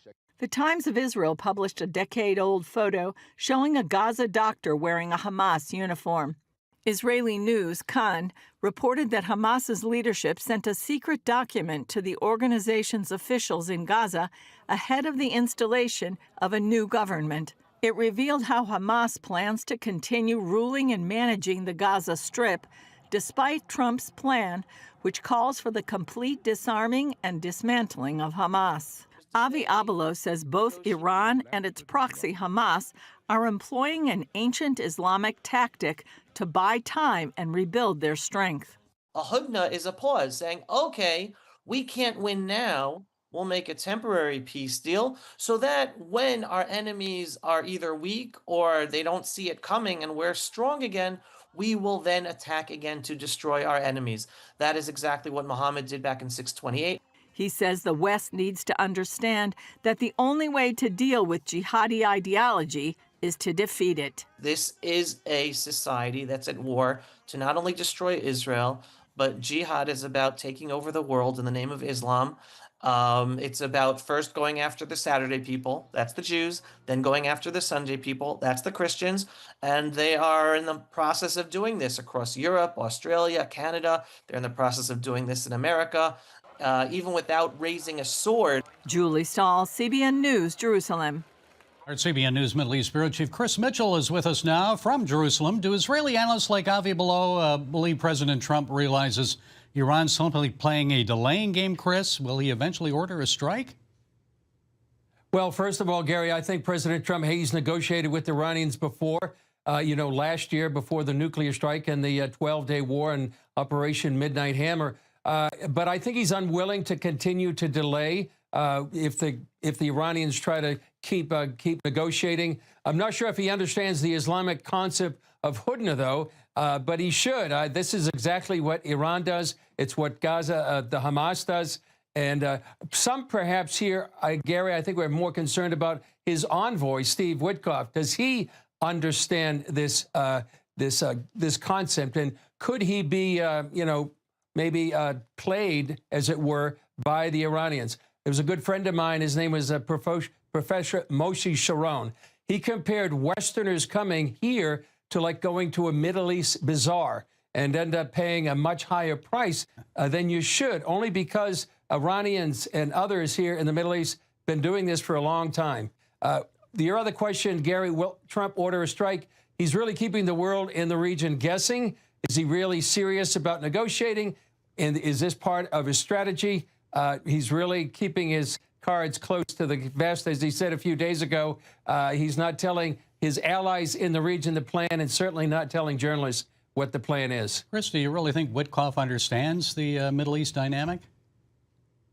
I really don't, Gary. And I think, he's been a real estate man, for a businessman for many, many years. And now he's involved in negotiations with Ukraine and Russia and Iran. I'm not sure he understands sort of the implications and the nuances here in the Middle East.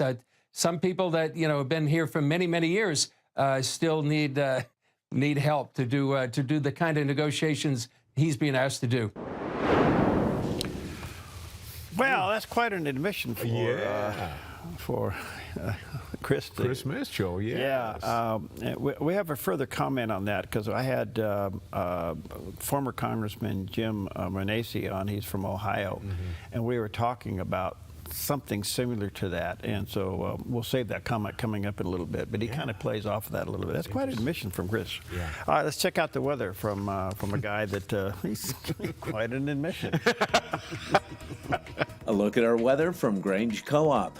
In northern Oregon and southern Washington, decreasing clouds gradually becoming sunny and calm with daytime highs in the low 60s for Vancouver, Portland, and Wilsonville, and near 59 in McMinnville. Moving down the Willamette Valley, decreasing clouds in upper 50s in Salem, patchy fog, then sunny in mid to upper 50s for Albany and Corvallis, and decreasing clouds becoming sunny in near 59 in Eugene. In central Oregon, mostly sunny around Prineville with highs near 63. Sunny skies for Bend with a high near 60 and Sun River near 59. Mostly sunny over in Boise, Idaho with a high in the mid-50s. Along the Oregon coast, mostly sunny in Coos Bay with a high near 67 and Port Orford near 61. Sunny from Brookings down through Crescent City, California with highs in the low to mid-60s and a light and variable wind. In southern Oregon, patchy morning fog in Grants Pass, then sunny in upper 50s. Sunny in Medford with a high near 63 and Ashland near 67. And sunny skies for the Klamath Basin with highs in the low 60s. Into northern California with sunny skies around Wairika with a high near 60. Sunshine continues from Redding with a high near 77 through Chico near 68 and Sacramento with a high in the mid-60s. Sunny skies today across the Bay Area with daytime high temperatures in the low to mid-70s in Santa Rosa and Napa, near 68 in San Francisco with a light northwest wind, and a high in San Jose near 77. It's a snapshot of your Wednesday weather from Grange Co-op. Well, there's the sun coming up. Beautiful shot to the northeast of us today. Thank you, Grange Co-op. By the way, a good place to go to get your dormant spray. Yes. With this warm weather, yeah. You're going to have dormant spray out there to make sure all those things aren't... 77 in Redding and San Jose. Yeah. Spring has sprung there. Whoa. Okay. All right. Well, many immigrants have passed through New York Harbor. And on this day in history, a very special group of immigrants arrived in New York. On February 4th, 1946, the SS Argentina arrived carrying 452 British war brides, one war groom, and 173 children, the very first wave of what became known as Operation War Bride. They had left Southampton, England just a week earlier, part of an Army-coordinated effort to reunite American service members with the spouses they married overseas during World War II. Life magazine captured the emotional voyage, noting the women and children eagerly enjoying long-missed treats like oranges, bacon, eggs, and chocolate, small comforts after years of wartime rationing. The New York Times called it an arrival unlike any New York had ever seen, dubbing the Argentina a true bride's ship. And this was only the beginning. In the months that followed, nearly 300,000 war brides and children would make the journey to America, helped by the newly passed War Brides Act, a law designed to bring families together after the war. A new chapter was beginning, one built on love, sacrifice, and hope. Gosh, how about that? What a piece of history. Yeah, I knew a little bit about it, but I didn't realize that it was such great numbers.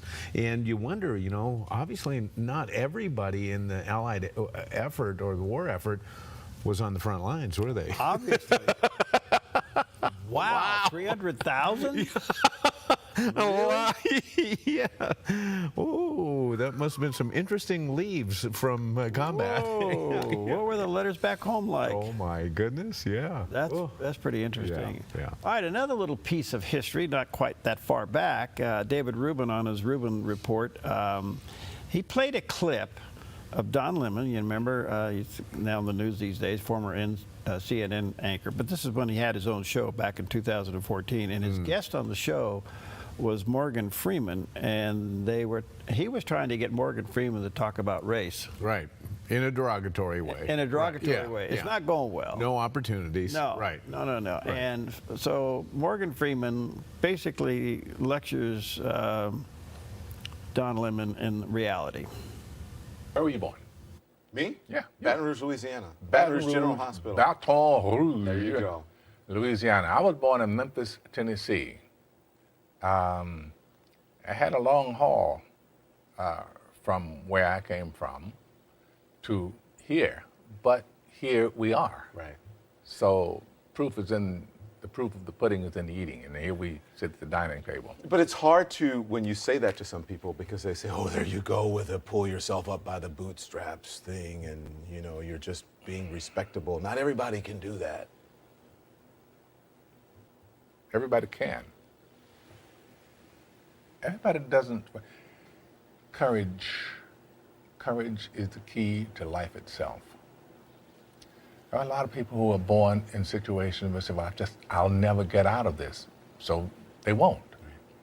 I say to people who say, well, I would like to have done so and so and so. So, well, you could have done it. So, well, I couldn't get out of here. Man, the bus runs every day. You're exactly right. Yeah. If you can conceive it in your mind. If you can think of it, you can do it. That's the human condition. If we can imagine it, we can do it. Right. Do you think that race plays a part in wealth distribution, or either a mindset that you can't Today? or cannot? Yeah. No. You don't? No, I don't. You and I, we're proof. Why would race have anything to do with it? Put your mind to what you want to do and go for that. It's kind of like religion to me. It's a good excuse for not getting there. Yeah. I said, and it's probably get me in trouble, but I said to some of my colleagues recently, so I know that it's an issue, but it seems like every single day on television I'm talking about race, and it's because of the news cycle, it's in the news, but sometimes I get so tired of talking about it, I want to just go, this is over, can we move on? And if you talk about it, it exists. Right. Yeah. It's not like it exists and we refuse to talk about it, but making it a bigger issue than it needs to be is the problem we have. What happened to that conversation at a national level? And that is what it was. I'm a Gen Zer. When I was growing up in the 80s and 90s, nobody cared about race. I know that if you're younger, that might be a little hard to believe, but it was not cool to be racist. Nobody cared about it. It was nobody. The hate this like bigoted hate thing that now has become the main commodity, largely of the left and the media and the elites. Nobody was into it. When Don Lemon looks at Morgan Freeman, he says, every day I'm coming on the air and I'm talking about race issues. I'm getting tired of talking about this. It's like, you're the one that's bringing it up. You're the one that's talking about it. You're the one that's trying to make it an issue. Stop. Yeah. He redefines agitator. Exactly. Perfect. Yeah. Yeah. All right, quarter before the hour. I'm going to agitate Jerry over at the sink. We'll be right back.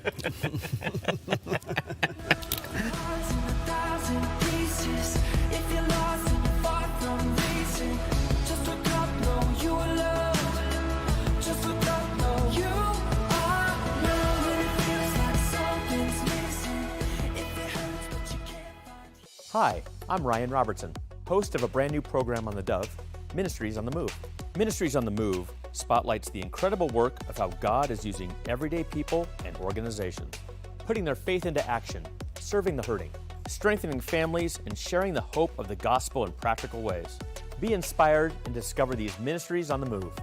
Tuesdays and Thursdays at 4 p.m., right here on the Dove TV. Encouraging and informative. More at thedove.us. I'm Susanna, and I contracted KA Designs to do custom cabinets throughout my house.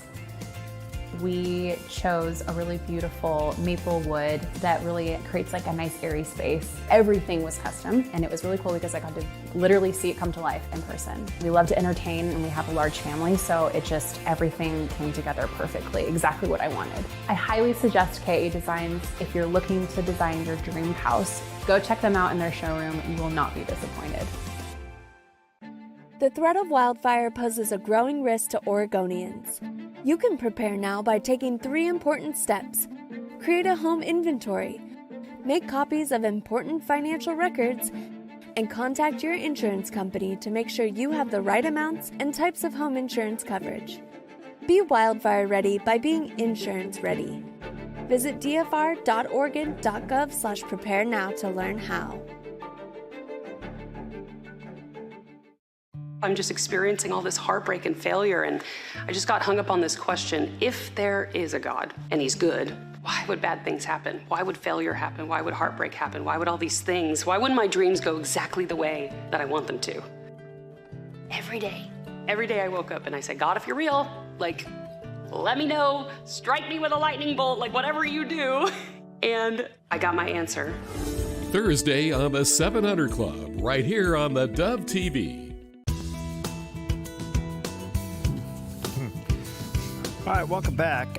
Yesterday, I had the chance to talk to former Congressman Jim Renacci. Now, he's from Ohio, served 4 terms in Congress, quite the business entrepreneur, goes to Congress, and ends up getting very frustrated because he's an entrepreneur and Congress just doesn't play by the rules, so he gets frustrated.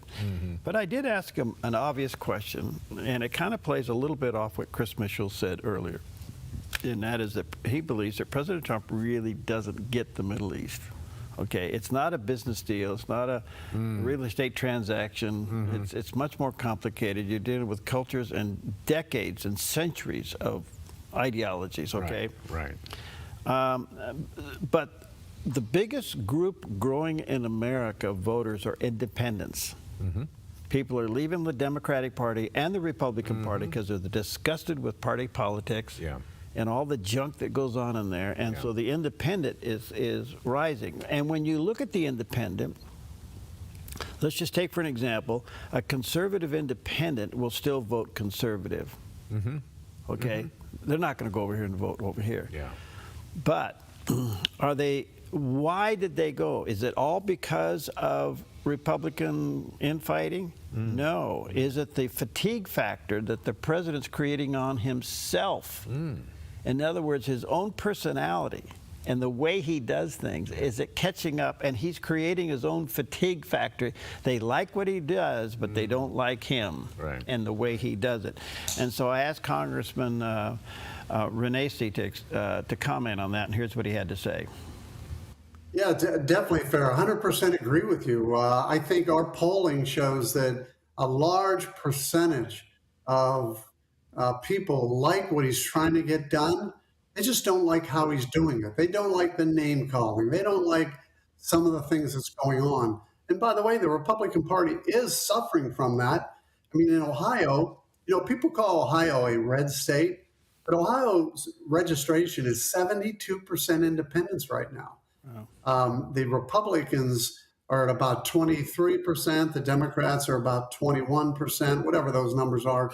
But 72% of registered voters in Ohio are saying, we don't want to be part of either of these parties. And some of it's because of, not what President Trump's trying to accomplish, but what he's saying and how he's doing it has become a real problem. But nationally, Republicans appear to be doing much better than Democrats.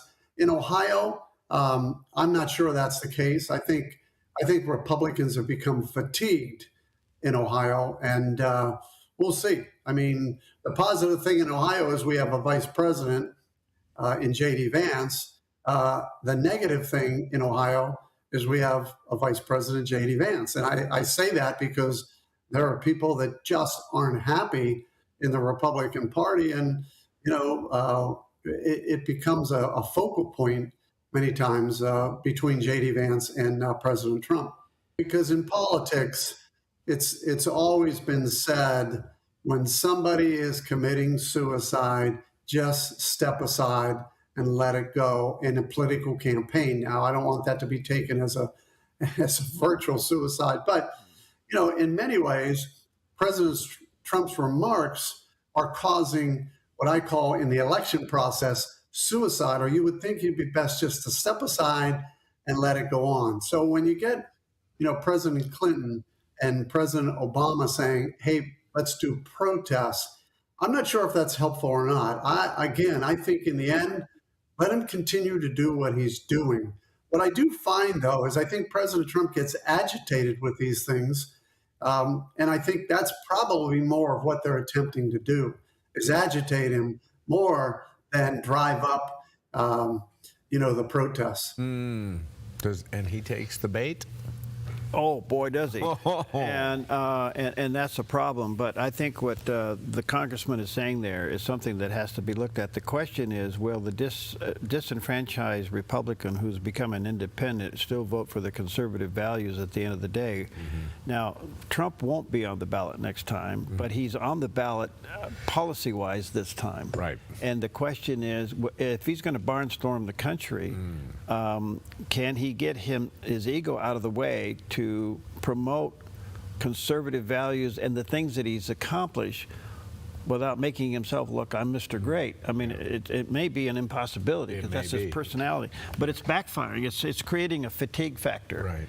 And so I don't know if the independent, who's now the #1 voting bloc in the country, will give this a pass, this midterm election, and realize what's at stake here is the conservative agenda as a whole, not just a personality. Right. Right. I don't know that. By the way, I'm going to have Frank Turek on now. Let me explain Frank very quickly to you. It's been a long time since I've had him on. He's the founder and the president of Cross-Exam. He's an apologist, okay? Very, very close friend with Charlie Kirk. And he was in the automobile when Charlie died. Oh, gosh. Oof. And he's now trying to help Turning Point across the country, and he's out talking about Charlie's last book called Stop in the Name of God. So we're going to have him on coming up a little bit later on this morning. All right. Well, when Taryn Smith of Omaha, Nebraska signed up to row solo across the Atlantic Ocean, she had one small catch. She'd never been in a rowboat before. Last December 14th, Smith pushed off from the Canary Islands determined to become the first American woman to compete solo in the world's toughest row, one of the most grueling endurance races on Earth. 46 days, 3 hours, and more than 3,000 miles later, she arrived in Antigua on January 29, 2026, rowing alone across the Atlantic Ocean. Smith finished first in the women's solo category and 5th overall among women, an extraordinary result for a first-time rower.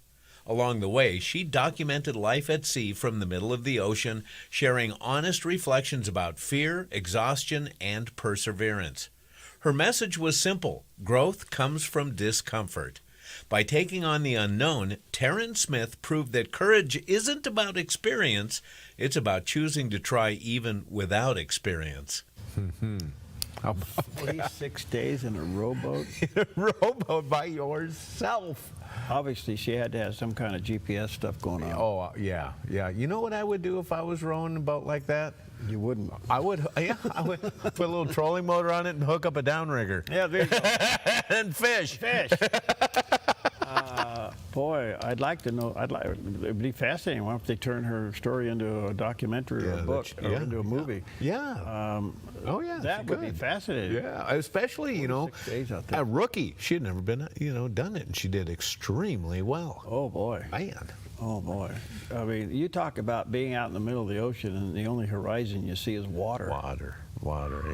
Yeah. But if you had a GPS, you'd have some encouragement there. Yeah. Yes. All right, a great scripture for you today, Isaiah chapter 46, verse 4. Even to your old age, Jerry, and gray hair, I am he who will sustain you. I have made you, and I will carry you. I will sustain you, and I will rescue you. Amen. As long as you use your head and don't ski in the fog. Amen. Okay. Beautiful day in the neighborhood. There it is out there. Stick around. We've got some great guests coming.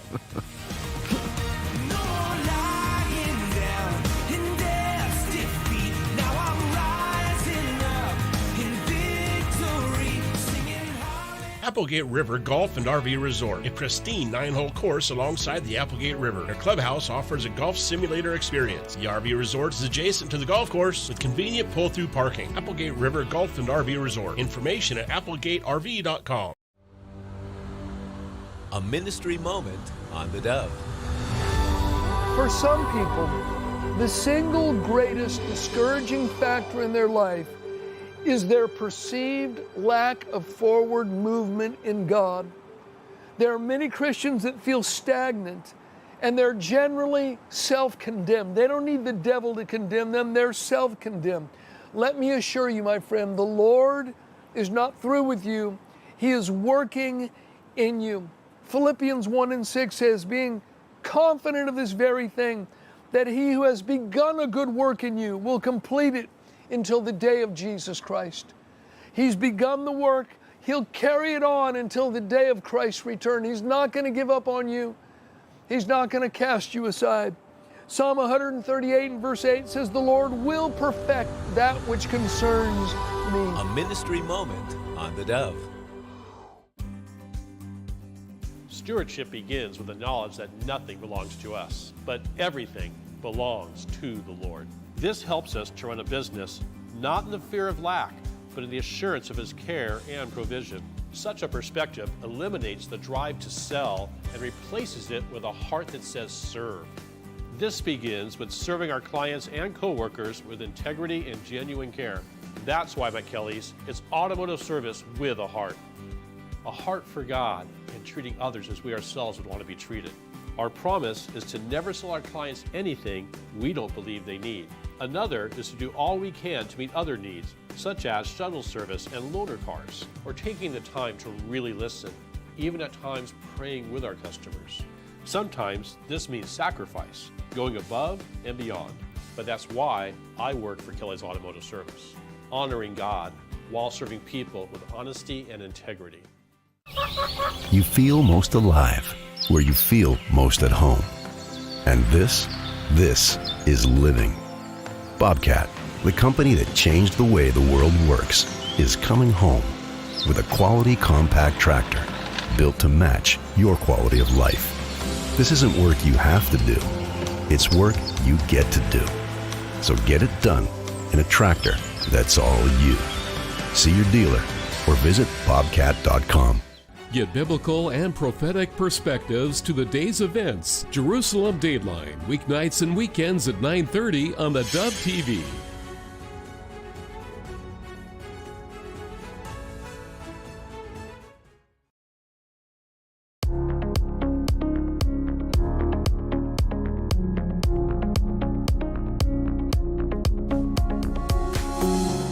welcome back. And I can't think of a better way to start the new year and having one of our favorite guests on the air, a gentleman that I highly regard, and he's seen all over the Dove radio, heard all over the Dove radio, seen all over the Dove TV network.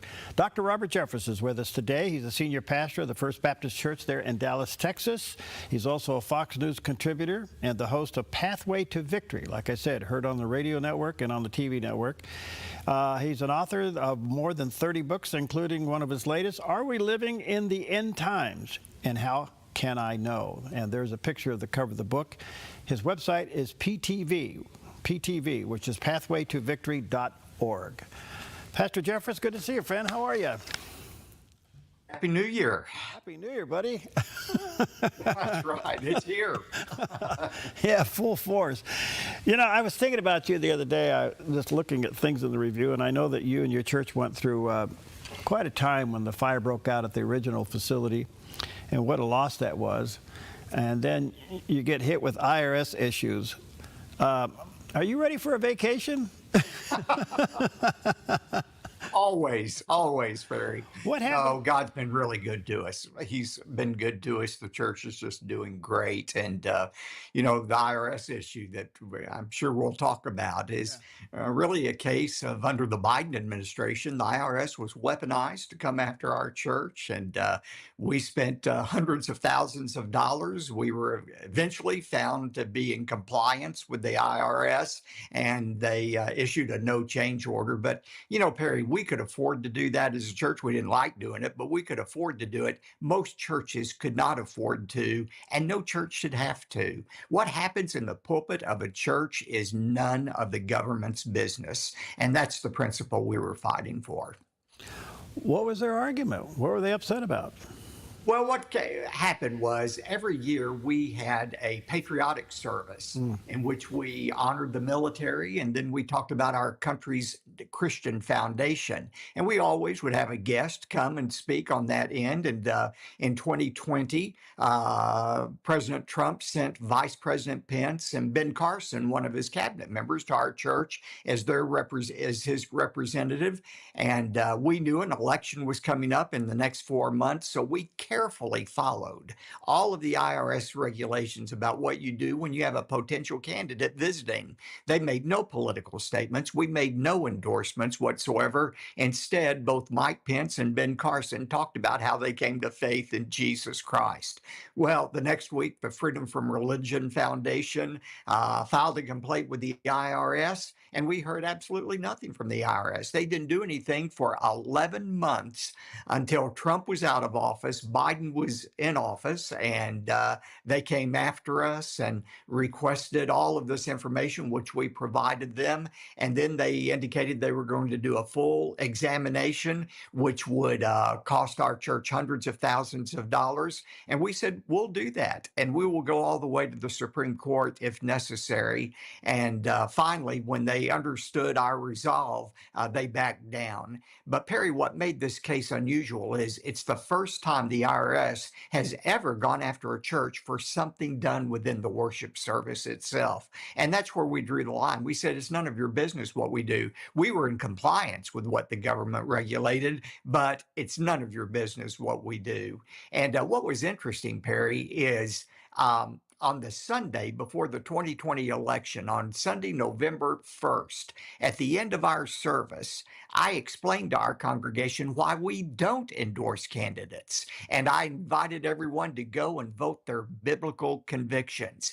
That very same day, I was saying that to our church, Joe Biden was standing in the pulpit of the Sharon Baptist Church in Philadelphia, encouraging people to vote for him. He and the pastor stood with a campaign banner behind them, encouraging them to vote Democrat. Do you think the IRS cared about that? They didn't go after the Sharon Baptist Church. They came after the First Baptist Church of Dallas. Amazing. Where do you think the Johnson Amendment will end up, Pastor?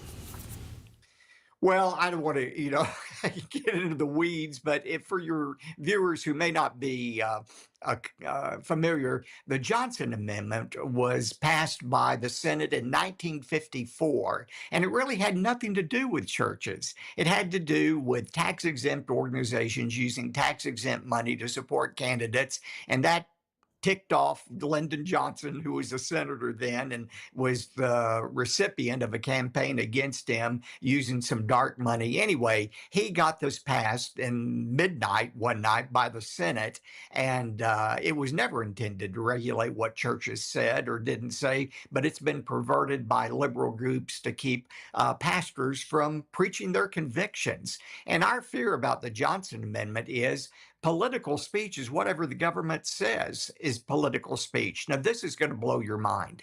Here in Texas, I have a friend. Her name is Bunny Pounds. She heads an organization called Christians Engaged, in which she encourages people to vote their biblical convictions on Israel and sanctity of marriage and so forth.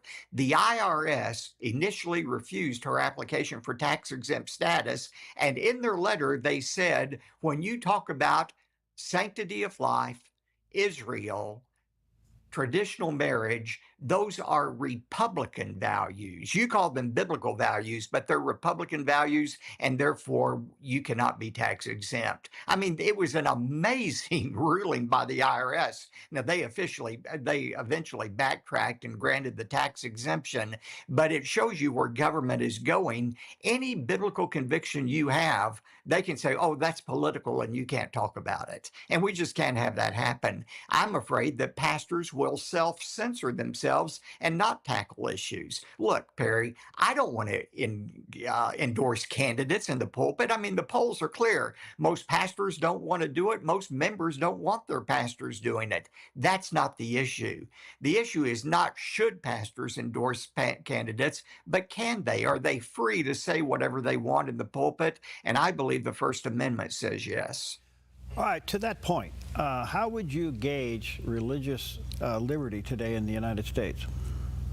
Well, I think there was an unprecedented attack going on against religious liberty on a number of different fronts. And I think President Trump, I know he is a champion of religious liberty. I've known him for 10 years. I know this is a key value to him. He has said often that pastors, and he would indicate pastors like Robert Jeffress ought to be free to say whatever they want to in the pulpit. And I believe we're seeing religious liberty under this new Trump administration being championed and fought for. And I testified at President Trump's Religious Liberty Commission that met in December. He had asked me to share with this group my experience with the IRS, and we are expecting them to issue a report back to the president this coming May, and he wants concrete suggestions of what can do to protect religious liberty in America. That's wonderful. So, Pastor, we still seem to be deeply divided in this country in so many ways, to the point where people don't want to talk about it or they get involved too deeply. We're seeing all this other unrest in Minnesota and around. What's your advice? Where's the balance in this? Well, not to denigrate the importance of unity, but Perry, our country has always been divided. Our country has always been kind of a 50-50. We've been a center or center-right country. And one of the things we celebrate in our country is diversity. People have the right to hold to their beliefs and argue them vigorously. What they don't have the right to do is engage in the kind of activity you're seeing in Minnesota and other parts of the country right now. As a Christian, not as a Republican, but as a Christian, the question we ought to be asking is, what does the government, or what does the Bible say about a Christian's response to government? And Romans 13 says we need to submit to governing authorities unless they're asking us to do something that is anti-scriptural or violates our faith, we need to submit to them. And you know what we're seeing in Minnesota right now, and Detroit and other places, this is the kind of rebellion that the Bible condemns.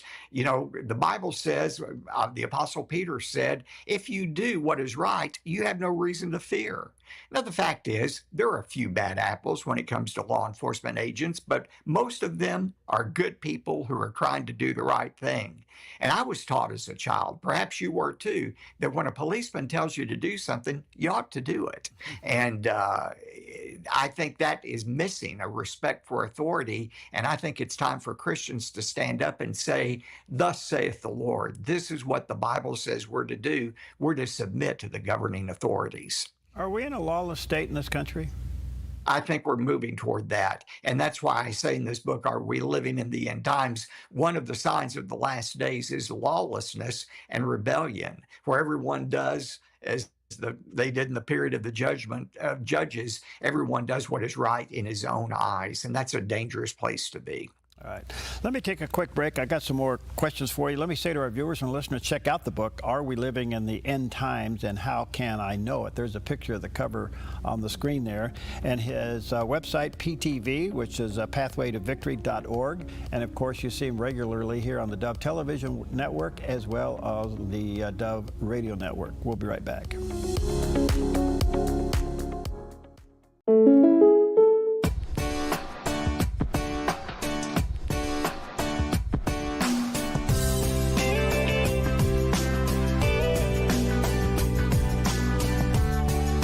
Combining your home and auto insurance could save you time and money.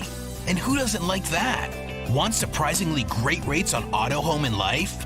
Now's the time to call State Farm agent Rory Wold in Medford. Like a good neighbor, State Farm is there. Welcome to Rise Direct Primary Care. Imagine a healthcare experience where you're known by name, cared for like family, and treated with compassion. How is that possible? With an affordable, flat monthly membership, you receive unlimited primary care and minor urgent care visits. No insurance needed. At Rise Direct Primary Care, we offer a friendly, affordable healthcare experience where you get a whole hour with your provider. Located in Central Medford and accessible by phone or text, we can typically get you in the same or next day. We prescribe urgent care medications directly from our office, saving you a trip and wait time at the pharmacy when you'd rather be at home getting better. Personalized medical care with a human touch. Rise Direct Primary Care is all about healing the sick with compassion and keeping the healthy healthy. Rise Direct Primary Care. We're here for you. Visit risehealthdpc.com or call or text us 541-827-8603. 541-827-8603. The Lennox iComfort S30 thermostat can sense changes in your environment. It even knows when you come and go.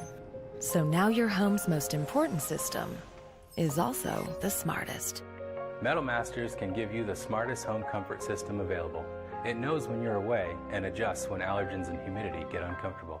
Trust Metal Masters to provide perfect air for your family. Lennox. Air is life. Make it perfect.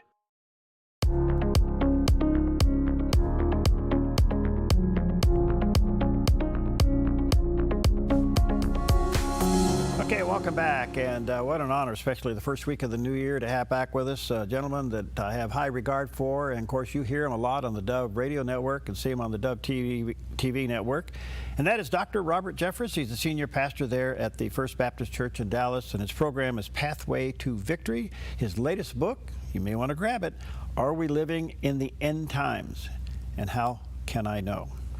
There's a picture on the screen there.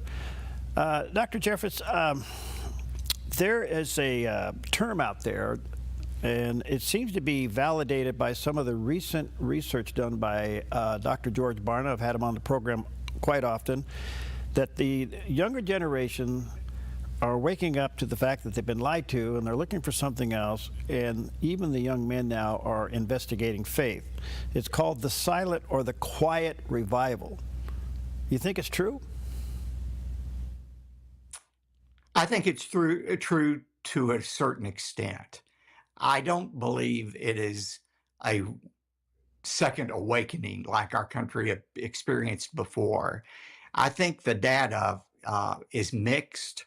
I think Pew Research recently came up with some conflicting data that seemed to say that, yes, the younger generation is searching for answers, but they're not always ending up at Christianity for the answer to that answers.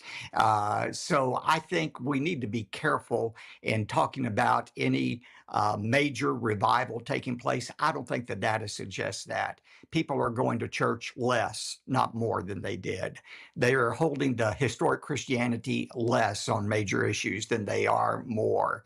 And I think we ought to realize there will always be pockets of people who are hungry to hear the gospel. But whether the culture is embracing Christianity or not, we need to be faithful to proclaim the truth. What is true, not what is woke, but what is true. And we ought to realize that when we do that in any generation, there'll be some, not all, but some who will come to faith. And, you know, when people say, well, what's your attitude about the future? Are you optimistic or pessimistic? You know, in the short term, I think we know things are going to get worse, not better. But the long-term focus is great, because whatever happens in the short term, it's going to lead eventually to the return of Jesus Christ and the creation of a new heaven and new earth. So whether we're in the majority or minority really doesn't matter. We need to be the ones who are proclaiming the only hope for the world, which is faith in Jesus Christ. How are we doing in that department? How are we doing? Is our message clear? Is the truth clear in what we're saying? Again, I would say in some places it is. I don't want to say that there are only a few of us preaching the gospel. I think every Sunday there are thousands of pastors, maybe people we've never heard of, but who are being faithful where they are to proclaim the truth of God. But I think, again, when you look at the statistics, you know, there are fewer people being saved and baptized than there were 100 years ago. And so I think there are a lot of Christians who are AWOL when it comes to their duty to share their faith. The ultimate proclamation of the Great Commission is going to happen not from pastors, but from lay Christians who have been transformed by the Spirit of God and who are being a witness wherever they are, in their schools, in their place of business, in their neighborhoods. And I think we could do a better job of that. What do you say to the Christian that may be discouraged, literally exhausted with the constant conflict of our culture? Yeah, I'd say turn off your television. Except for Pathway to Victory, right? Except for Pathway to Victory and the Dove.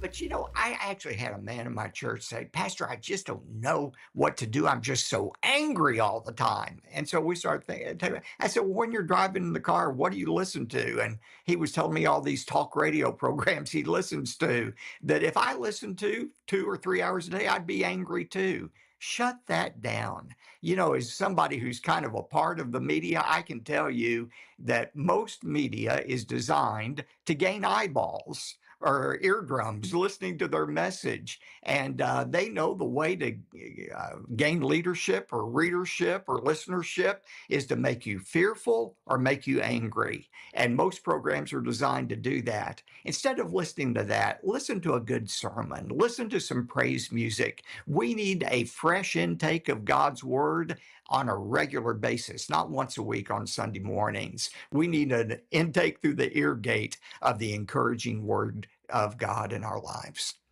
That's why the Dove exists. That's why we carry your program. Let me ask you this. We're honored.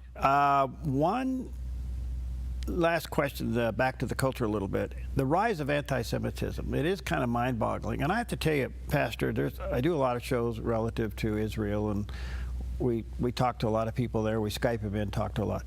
I am becoming very concerned about the rise of anti-Semitism, even within the Christian ranks. What's your take?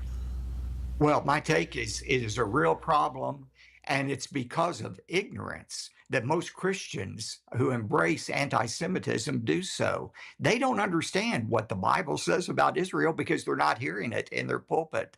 And look, I may open a can of worms when I say this, but this is one of the dangers of Reformed theology. Reformed theology believes that Israel is no longer God's chosen people, that when they rejected Christ, God put them on the shelf, not temporarily, but forever, and the church of Jesus Christ has replaced Israel. And I believe that's heresy. I believe there is a still place for believing Israel, that God is going to fulfill the promise that he made to Abraham to not just national Israel, but to believing national Israel. Those Jews who come to faith in God are going to realize the fulfillment of God's promise to Abraham of a land, seed, and blessing. But I think because we haven't taught people that, we've allowed Reformed theology to tell people that Israel no longer makes a difference. They are no longer God's chosen people. And I think that's led to anti-Semitism. The Middle East is being rearranged as we speak, and it looks like Iran could fall. How does that fit into your living in the last days and end times? You know, people are going to be surprised to hear me say this, but I think it's dangerous to take daily headlines and try to read into them what is happening in Bible prophecy. I believe the Lord is coming back again. I believe that, but I don't know if it's going to be in the next 10 years or the next 1,000 years. There is no way to know that. But I do think that what we're seeing right now is a foreshadowing of what's ultimately going to happen, whether that's in 5 years or 500 years. And I think the Bible teaches very clearly that Israel is going to be alone, that great nations like the United States will eventually forsake her and become a part of the Antichrist empire. We know Antichrist will have a peace treaty with Israel for the first 3.5 years of the tribulation, but will turn his back on Israel and launch an unprecedented attack against Israel. But in the meantime, our job is to support Israel, to push back against those who would teach an error that God has replaced Israel with the church. And I believe any nation, including the United States, that blesses Israel will be blessed by God. Any nation that opposes Israel will be judged by God. The fact that they're still standing today is such a miracle. I wonder why people don't see that. Well, it's miraculous what has happened in Israel. It is. And I had the privilege a few months ago to meet with Prime Minister Netanyahu, and I said, you are the Joshua God has raised up to defend your people. And I believe that. And is he a perfect man? No, no more so than I am. But I believe God has given Israel a courageous leader at this time. And I commend President Trump for standing with him and ensuring God's blessing on our nation for doing so. So of all the things that we're living in the end times, what's the biggest flag you're waving out of this book? Well, you know, I make a distinction between the last days and the end times. The last days is a longer period of time. It really began when Christ ascended into heaven. It will conclude when Christ returns. So I think we are living in the last days, days that are marked by immorality, rebellion, apathy, and persecution. But the final 7 years will begin when Antichrist signs that peace treaty with Israel. And that's when the final countdown comes. So I don't know anybody really who doubts we're living in the last days. We're seeing them right before our eyes. But, you know, Perry, whether or not these are the last days for the world, they're the last days for us. I just turned 70 a couple of months ago, and I realize in the next 20 or so years, either he's coming or I'm going, but the end is near for me, and it's near for every one of our listeners right now, and we need to act accordingly and make the best use of our time as we await the coming of the Lord. That's beautifully said. By the way, you're a puppy. That's why I love doing your show.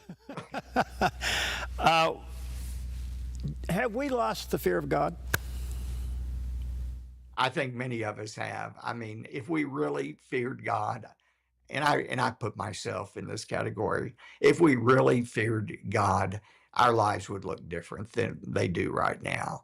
Would have different priorities.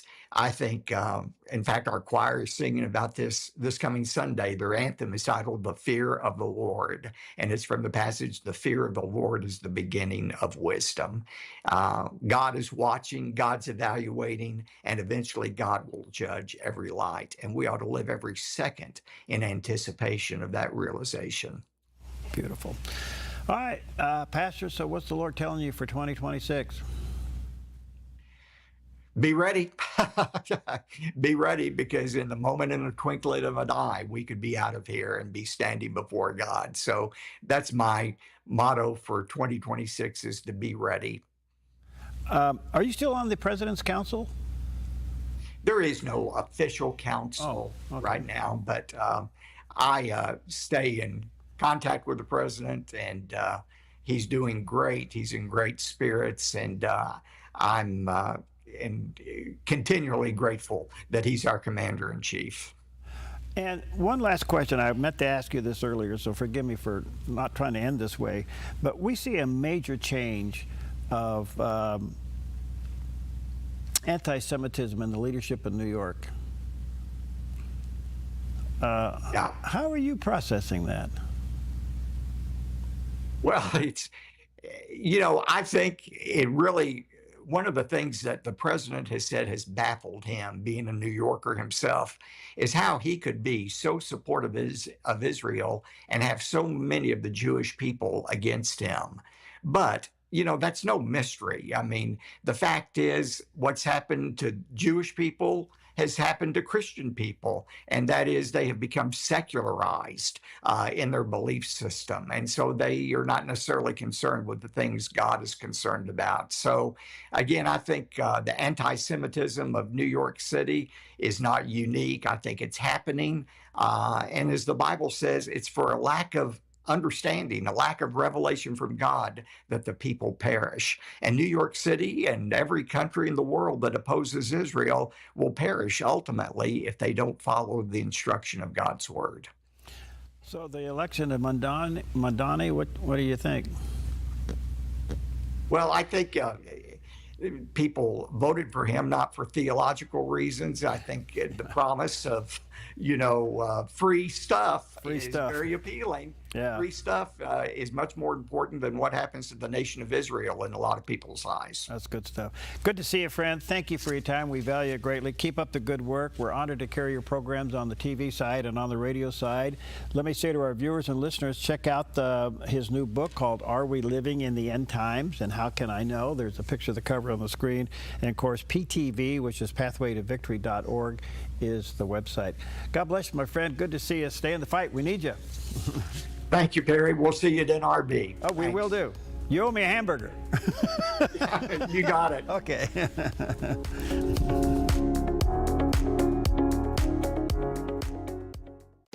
Since 1934, Grange Co-op has been more than just a store. We've been a cornerstone of our community, owned by people like you. We proudly offer top-quality farm and ranch supplies, including our own Rogue feed, as well as workwear, Western apparel, garden essentials, and pet care products. By signing up as a Grange Rewards customer, you not only enjoy exclusive benefits like special offers and 1% back on most purchases, but you also become part of something bigger, a cooperative that you own and help shape. Join Grange Rewards today. Hi, I'm Ryan Robertson, host of a brand new program on theDove, Ministries on the Move. Ministries on the Move spotlights the incredible work of how God is using everyday people and organizations, putting their faith into action, serving the hurting, strengthening families, and sharing the hope of the gospel in practical ways. Be inspired and discover these Ministries on the Move. Tuesdays and Thursdays at 4 p.m., right here on theDove TV. Encouraging and informative. More at thedove.us. I'm Susanna, and I contracted KA Designs to do custom cabinets throughout my house.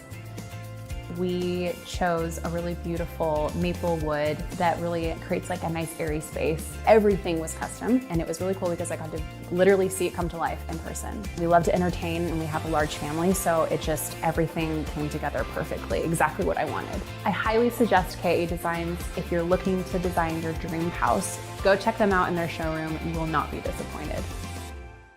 Buying or selling a home can be stressful. It's one of the biggest decisions you'll make in your lifetime. That's why it's important to work with someone you trust, someone who has the right experience and knowledge of the market. Hi, we're Patrick and Paulina Lizer with Lizer Real Estate Group. And whether you're looking to buy or sell a home, our mission is to take the stress out of the transaction and make it as seamless and rewarding as possible.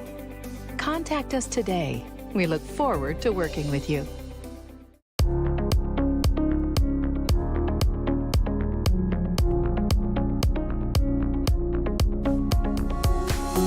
Well, welcome back, and I've been looking forward. It's been a long time since we've had Frank Turek back with us. He is the founder and the president of the Christian apologetics ministry, crossexamine.org. And Frank's quite a guy. We've been praying for him. He was a very close friend of Charlie Kirk. He was there the day that he was assassinated. And he's joining us today to talk about Charlie's last book called The Stop in the Name of God: Why Honoring the Sabbath Will Transform Your Life. He does have a website, 45books.com, and there's a picture of the cover of the book there, and also there's a picture of the website. Frank, good to see you, friend. How are you?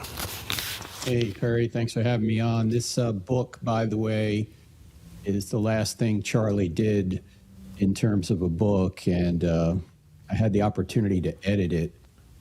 I didn't have to edit much. The young man was brilliant. And it's not just a book about the Sabbath. I know that's the title of it. That's the focus of it. But it's also a book that deals with evidence for the Christian faith. So it's an apologetics book as well.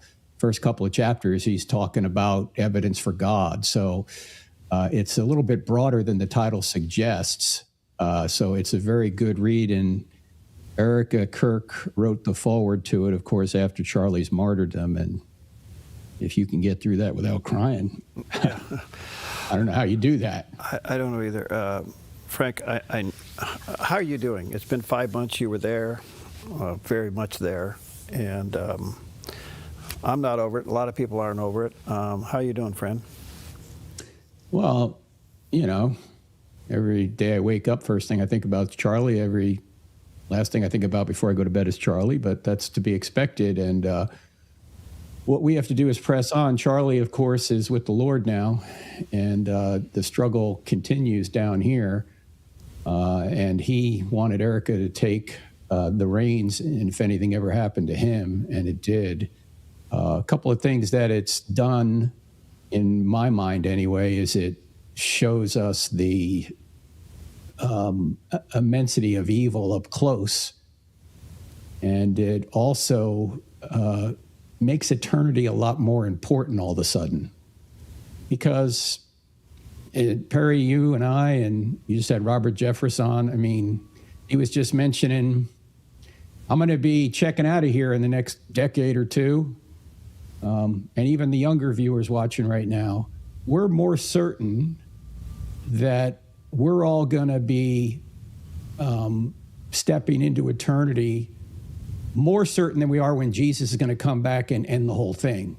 So regardless of when Jesus is coming back, you're going out. So you better make sure that you have repented and accepted what Christ has done to pay for your sins. Frank, do we understand evil? Well, when it happens, in my life anyway, because I've written a lot about evil, it makes it just more real. I don't know if the general public experiences that kind of evil up close very often, thankfully. They do in other countries. You know, there's about 50 Charlie Kirks being killed every day in Nigeria right now. But it certainly brings home the fact that there is a spiritual war out there. There are things that are evil. And if there are things that are evil, and murder obviously is evil, there must be a standard of good. Otherwise, you couldn't call murder evil. It would just be something that you didn't like. It would be a preference. So unless God exists as the standard of good, you can't even call murder evil, not objectively. But we all know it is objectively wrong. It's objectively evil. Therefore, God must exist.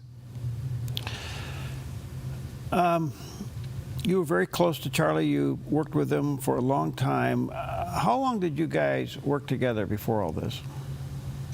6 years ago, January, well, a little over 6 years ago, January 2020, he emailed our organization and he just said, I've been watching your videos and they've helped me out a lot. Here's what I do. I want to get to know you better. So he and I became fast friends. And especially this past summer, we spent a fair amount of time together. I went out to Phoenix on 4 occasions for he and I to sit down and talk about the most difficult questions we get as Christians on campus and how to better answer them. And so we would iron sharpens iron. We'd go back and forth, and we'd have other folks in the room with us. And then Charlie and I at night would go on these long walks around his neighborhood and just talk about all these different issues and how to refine our answers to get better at them. So that's why I was with him when he was murdered, because I had flown in 2 or 3 days before, and he and I were spending a couple of days together to get ready for the tour. And he said, "Hey, why don't you just come with me to the first event?" I was like, "Yeah, why not?" And so that's why I was with him. Who was this young man? He seems to be so different in so many ways. If Charlie was alive 250 years ago, he'd be normal. Okay? Because if you look at our founding fathers, that's what Charlie was like. He was like Thomas Jefferson or James Madison, right? He was brilliant, and he seemed more brilliant than, say, the average person today, because we're not educated like our founders were. We have too many distractions and too much misinformation that comes across our psyche, that we're not quite as sharp as the folks 250 years ago. But Charlie was way beyond his age in terms of maturity at 31 years old. And just to give you a sense of how insightful he was, the last walk we went on was 2 nights before he was murdered, September 8th, Monday night. We're walking through the streets near his home in Phoenix. And I said, "Charlie, let's talk about whatever you want to talk about." And the 3 subjects he wanted to talk about at length was Islam, especially related to government. Then secondly, the resurrection. What kind of evidence do we have of the resurrection? How can we give clear answers on it? And then thirdly, he was trying to figure out how he could get his generation to embrace marriage and children.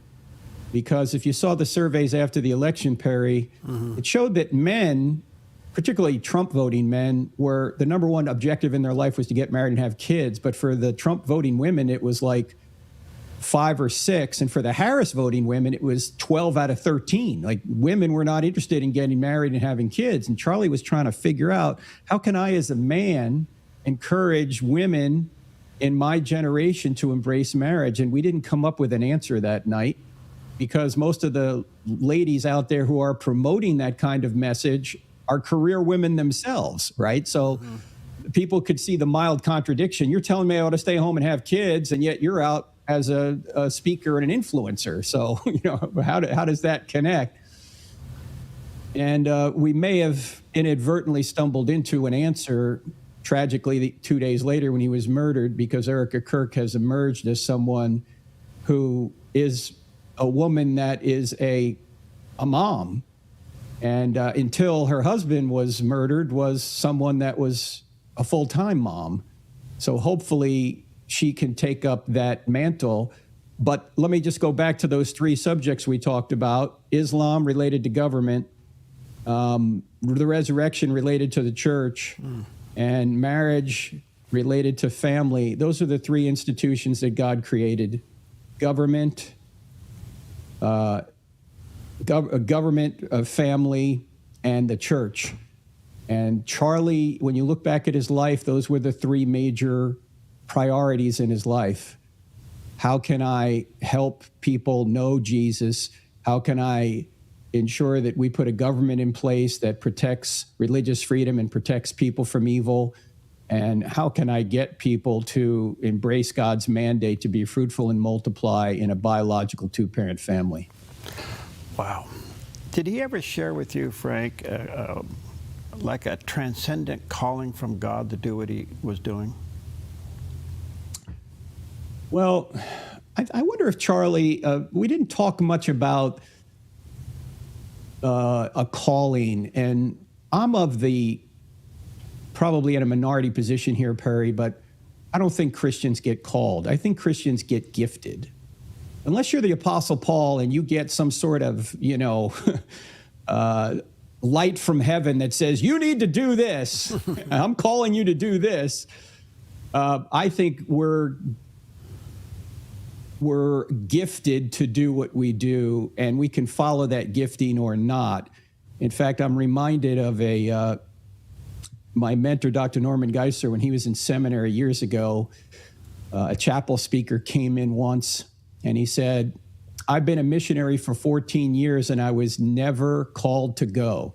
And Geisler was sitting there going, good night. I've heard people that were called that didn't go, but I've never heard anyone who wasn't called and went. And then he said it again. He said, I was a missionary for 14 years and I was never called to go. I was just commanded like the rest of you. Wow. And Geisler sat there and went, wow. Wow. You know, where God puts a period, let no man put a question mark. Do you need a calling to be a missionary? No. You've already commanded to be. Do you need a calling to tell somebody about Jesus? No, you're already commanded to do that. Do you need a calling to make disciples? No, you're already commanded to do that. Now, you might have certain gifting that makes it better for you or easier for you or help you to be more successful to do that. But no, Charlie and I didn't say we had callings on our lives. We had gifts maybe, and he here certainly had more gifts than I did.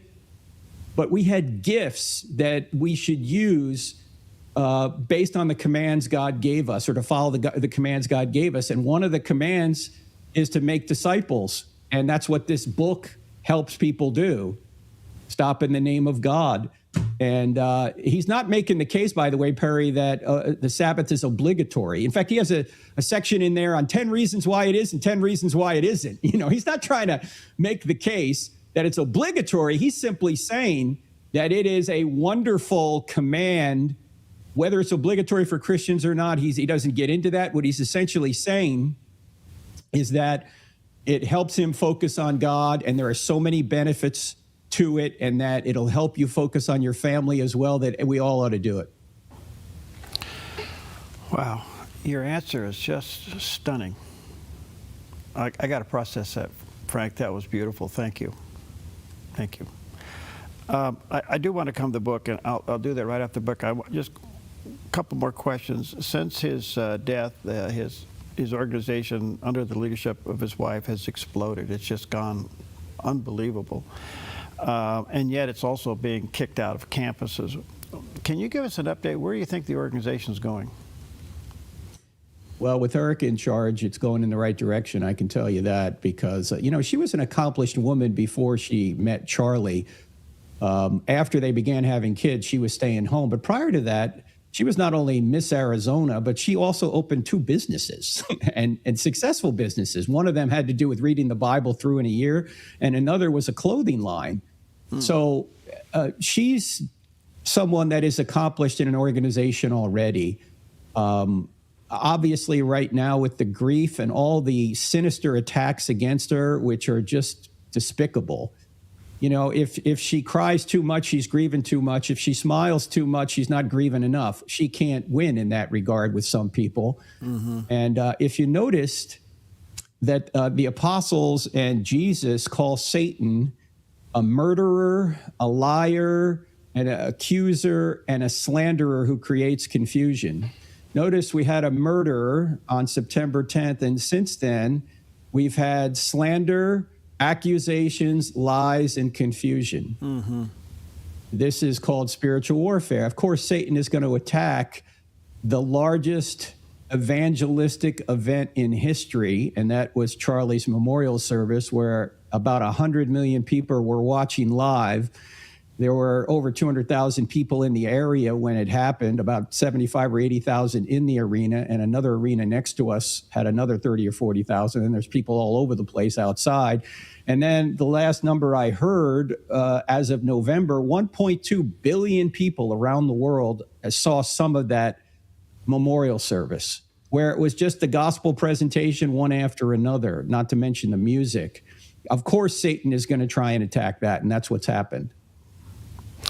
All right, let me take a quick look. We're going to come back and talk about Charlie's last book called Stop in the Name of God. There's a picture of the cover of the book on the screen. It's available online. Check it out. Check out Frank's website, 45books.com. And there's pictures of that landing page. We'll take a quick break. We'll be right back.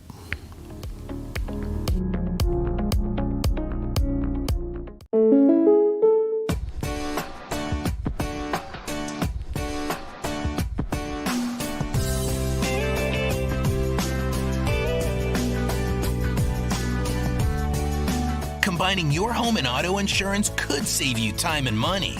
And who doesn't like that? Want surprisingly great rates on auto, home, and life? Now's the time to call State Farm agent Rory Wold in Medford. Like a good neighbor, State Farm is there. You feel most alive where you feel most at home. And this is living. Bobcat, the company that changed the way the world works, is coming home with a quality compact tractor built to match your quality of life. This isn't work you have to do. It's work you get to do. So get it done in a tractor that's all you. See your dealer or visit bobcat.com. A ministry moment on the Dove. I know many people that have tried everything in life and they have not found satisfaction, inward peace, joy, assurance, and security. And they're still searching. You'll never find peace and joy and happiness until you yield your life to Christ. You never will.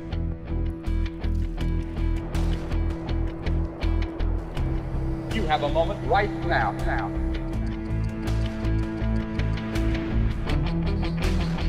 The Bible says now is the accepted time. Today is the day of salvation.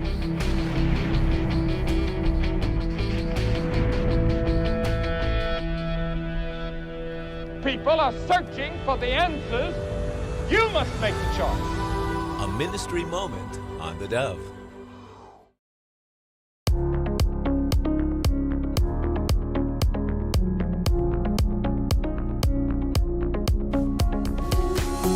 Welcome back, and such an honor to have with us today Frank Turek, founder and the president of Christian Apologetic Ministry, crossexamine.org. By the way, that's your website. I apologize for that, Frank. So if you want to connect with Frank, the website is crossexamine.org.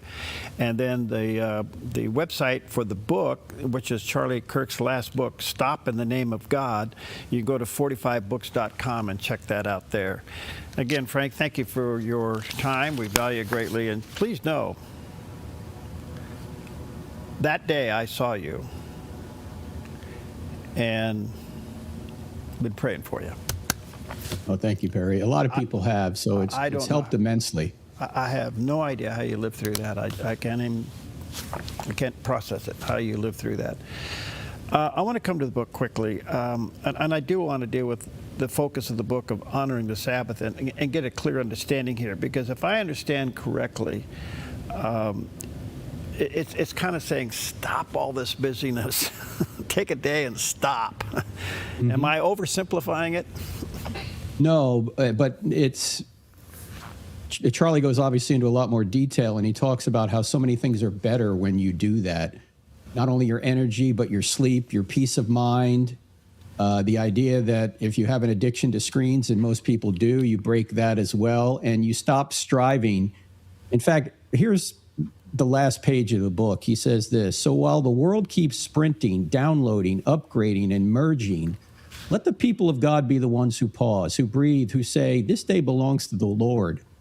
Let us be the ones who shut it all down, not out of fear, but out of faith, not because we reject progress, but because we know that without margin, progress becomes a god, and gods without grace always destroy. And I think many of us can relate to always feeling that we have to be engaged, that we have to make a comment on social media whenever anything happens, within the first 10 minutes or something. You know, we have to know all things. We have to be virtue signaling all the time. We have to always be concerned that someone's trying to get a hold of us, or some new post is going to come out, or some new post has to have a certain amount of likes on it, and we need to track with all that, and I need to know this, that, and the other thing, 24/7, 365. No wonder we're stressed out. No wonder we're the anxious generation, as Jonathan Haidt from NYU put it in his book, Anxious Generation. This is the cure to that. This is the cure right here. And people will say, well, I don't have enough time to do it. Let me tell you that Charlie Kirk was the busiest person I've ever seen. If he had time to take a day off, you do. I mean, Charlie was raising $100 million plus a year. He was doing 2 or 3 hours of radio, TV every day. He had an organization with over 500 employees. He was personal friends with just about everybody you could imagine and was trading phone calls and texts with the top politicians and top leaders in our country on a continual basis. And he was a husband and had 2 kids. And he was going to 25 campuses a semester. Now, if Charlie Kirk had time to rest, the rest of us do as well. Yeah. You said the book is also a great book on apologetics. It is. Just give us a recap of that real quick. Well, the first couple of chapters, he's talking about some of the scientific evidence that I have in my book. I don't have enough faith to be an atheist, and Stephen Meyer has in his book, The Return of the God Hypothesis. He's going through some of that evidence that we were created and that the universe is designed and life is designed, I mean, to such an extreme degree, Perry. In fact, let me give you one example of this. The universe is so fine-tuned that if you were to change the expansion rate or the expansion rate of the universe an infinitesimal amount, we wouldn't be here. In fact, Stephen Hawking said if you were to change the expansion rate by 1 part in 1,000 million, the universe would have collapsed back on itself or never developed galaxies. If the gravitational force was different from the strong nuclear force by 1 part in 10 to the 40th power, we wouldn't exist. You say, what's 1 in 10? What's 1 in 10 to the 40th power? It's 1 part in 1 with 40 zeros following it. Mm-hmm. You say, Frank, I can't get my head around that number. Let me give you an illustration. Take the entire North American continent from Central America all the way to Greenland, the 51st state, okay? And stack it in dimes all the way to the moon. That's 238,000 miles. And then, Perry, do that on 1 billion other North American continents. Stack it in dimes all the way to the moon. Then take all those piles, put them in one humongous pile, mark 1 dime red, mix it in, blindfold a friend, throw him on that pile, ask him to pick 1 dime at random. The chance he would pick that 1 marked red dime is 1 chance in 10 to the 40th power. That's how fine-tuned this universe is. And that's just one of dozens of parameters. Change any one of them, we don't exist. What does this all imply? There's a designer. And that designer created us in a way that after we fell, we need rest. And what Charlie is saying, you can't just strive all the time. You have to stop in the name of God and rest and worship. Did you know he was writing this book? Oh, yeah. He asked me to edit it. Oh, okay. All right. So you guys worked together on it. Okay, yeah. Yeah, I read through it, and I didn't have to change much, let me tell you. 31 years old, he's brilliant. There seems to be a genuine hunger for truth these days. I mean, we're seeing it in the culture, and Dr. Barna supports some of this, that young men are looking for truth and they're investigating faith. Did you guys sense that? Do you sense that, and did Charlie sense that? Yes, and Charlie was a big part of that, by the way. Yes. Because he was telling young men, get some direction to your life. He and Jordan Peterson were 2 leaders in this world on that. Start finding the true purpose of life, which is to know God through Jesus and then to make him known, and then get a family, get some direction, get a good job, support your family, make a difference in your life, because too many people today feel rudderless. They don't know where to go or where to turn. You know where a lot of young men turn instead? And Charlie and I talked about this at length. They turn to video games, Perry. Yeah. And you know what video games are? They're just simulated adventure. Mm-hmm. Well, why don't you get rid of the simulated part and actually go on an adventure? It's called life. And start using your gifts to help people know Jesus and to make him known and to bring up a family in a culture that is opposed to that. That's an adventure. And Charlie was a big part of that, and we're trying to carry his legacy on now. Not just me, the whole TPUSA and a whole bunch of other folks are trying to do it as well, to try and point out that what Charlie was saying was good, right, and true. And the purpose and meaning of your life is not to just get a whole bunch of stuff and then die and become worm food. The purpose of your life is to know your Creator and to make your Creator known. So get busy. How have you changed in the last 5 months? Well, as I mentioned earlier, it's it's evil and eternity are much more real. And I'm trying to double down on what we were doing beforehand, which was just like Charlie going to college campuses and presenting the evidence that Christianity is true. So we've actually doubled our events this year. It starts this next week at Elon University here in North Carolina on February 10th, and February 11th we're at NC State, and February 12th we're at Northern Florida University in Jacksonville, and we've got about a little over a dozen of these scheduled this semester. In fact, I'm actually going back to Utah Valley University where Charlie was murdered. I'm going there on March 25th to speak there. I don't know how I'm going to react to being there, but we need to put a stake in the ground that Satan's not going to win, so we're going right back to the scene of the crime. Wow. Are these events where you are welcome on campus? I would imagine they're more controlled environment.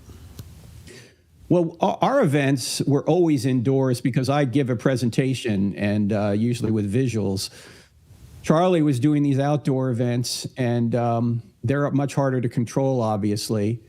And in the case of September 10th, it seems the university police that dropped the ball because they told Charlie's security team, oh, we got the roofs. No, they didn't. So as I see it, someone ought to be brought up on some sort of negligence charge because they didn't have the roofs. But our events are always indoors. And of course, we have to have security now. Ever since Charlie, our events have to have security. Because many of the people who say they're fighting for inclusion, tolerance, and diversity will not include or not tolerate you for holding a diverse view, we found. So we've got security, which of course drives up our costs, but our donors have stepped up to help with that. Now we have at least $10,000 in security costs every college we go to. Is there a greater interest in having you come to these universities? Yes, and it has to do with not just Charlie, but with, as you mentioned before, Perry, that people seem to be more interested in spiritual things in the sense that Bible sales are up, church attendance is up. People are trying to find truth out there. And as evil continues to arise all around us, people are starting to realize, yeah, if there's evil, there's got to be good. And if there's good, there's got to be God. Yeah. So, but I have noticed that since Charlie, there's been a shift in the questions. I used to get a lot more skeptical questions. Now I'm getting more questions about how can I bring my non-Christian friend to Jesus? In other words, the vibe has shifted from skepticism to evangelism on college campuses. Wonderful. Frank, thank you for your time. And know that you're in our prayers. Let me say to our viewers and listeners, check out Frank's website, crossexamine.org. That's his website for his Christian apologetic ministry. Check out the book, Stop in the Name of God by Charlie Kirk, and you can go to 45books.com and check that out. I think you'll find it to be an inspirational read. Thank you, Fred. Let's stay connected, and please know you're being prayed for. Thank you so much, Perry. It's helped quite a bit. Thank you. All right, God bless.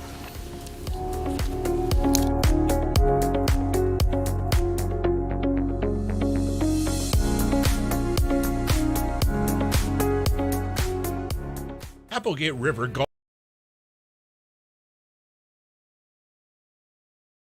and RV Resort, a pristine 9-hole course alongside the Applegate River. Their clubhouse offers a golf simulator experience. The RV Resort is adjacent to the golf course with convenient pull-through parking. Applegate River Golf and RV Resort. Information at applegaterv.com.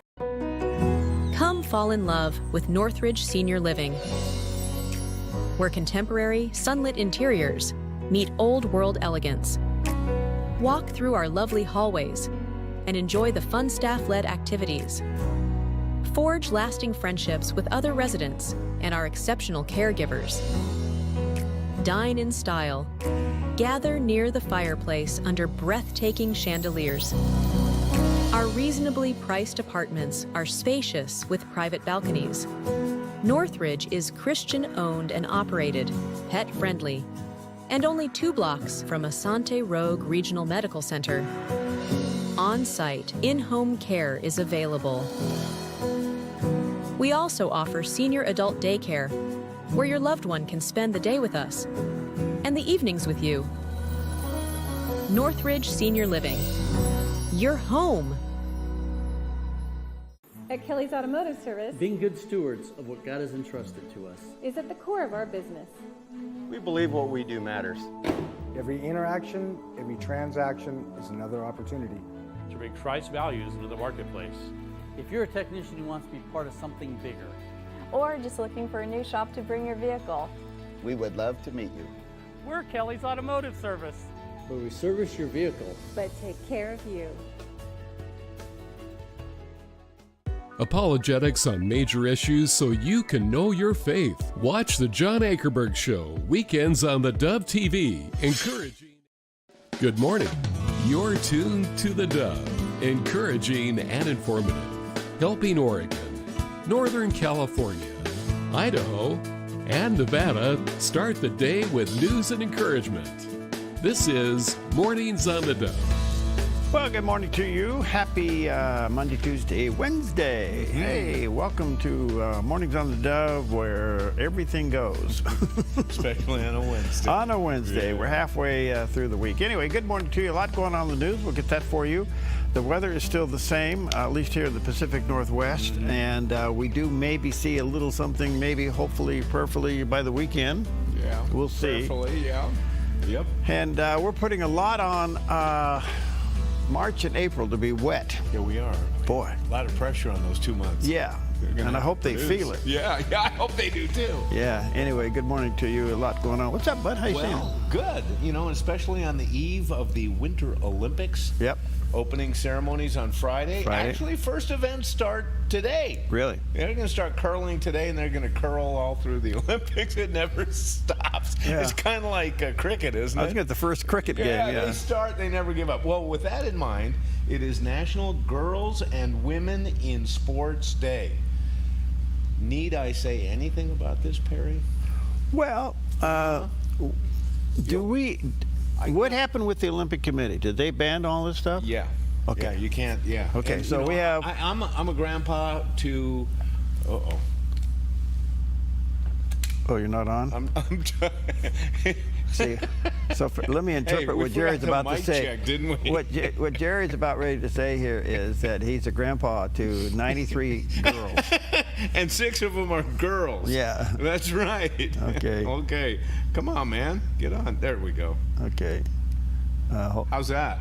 Woohoo! Okay. Okay. It is National Girls and Women in Sports Day. And of course, on the eve of the Olympics, we look at girls and women in sports, and especially in the culture, the day and age in which we live, this is a real topic and one of concern. But you were right. You brought up the point that the Olympic Committee has now established, men cannot compete against women. It is still controversial, and we still have a lot of issues in this country. There are some schools that don't want to conform to this. Yeah. Title IX is involved, and funding and all kinds of issues. But I think it boils down to the basic common sense, right and wrong, fairness. Does anybody in their right mind think it's okay for boys to compete against those girls? Well, the answer is no. Yeah. The simple answer is no. And the other thing is you cannot. Impossibility. Impossibility. Impossible. Go. Cannot be done. Go. Yeah. Turn a male into a female. Impossibility is true. You are right. So why are we it's all emotions and feelings. Yes. You cannot change sexes, and so and you cannot change the DNA, and you cannot change the bone structure and the muscle structure and all these other things that go on with it. So. And we got real problems in this state. We know that there's an attack in the foster care program for Christian parents because of their traditional biblical views on girls and boys. Right. And we have friends who their kids left the state because they can't adopt because of their traditional Christian values and their views on boys and girls. They had to leave the state so they could adopt children. Yeah. Well, look, I'm glad the Olympic Committee is being true to God's creation. And let's have a good Olympics. Let's get along. Let's let the Olympics be the example of what the world should be. Hey, let me set you something up. Yeah. But guess what? Let the Olympics preempt the Grammys. Oh, what a mess. So I'm just waiting for Billie Eilish to give her mansion and all her property back to the Native American tribes of the LA Basin. I can't wait. But anyway, moving on. And again, Olympics getting ready to start. It's going to be pretty exciting, isn't it? Yeah.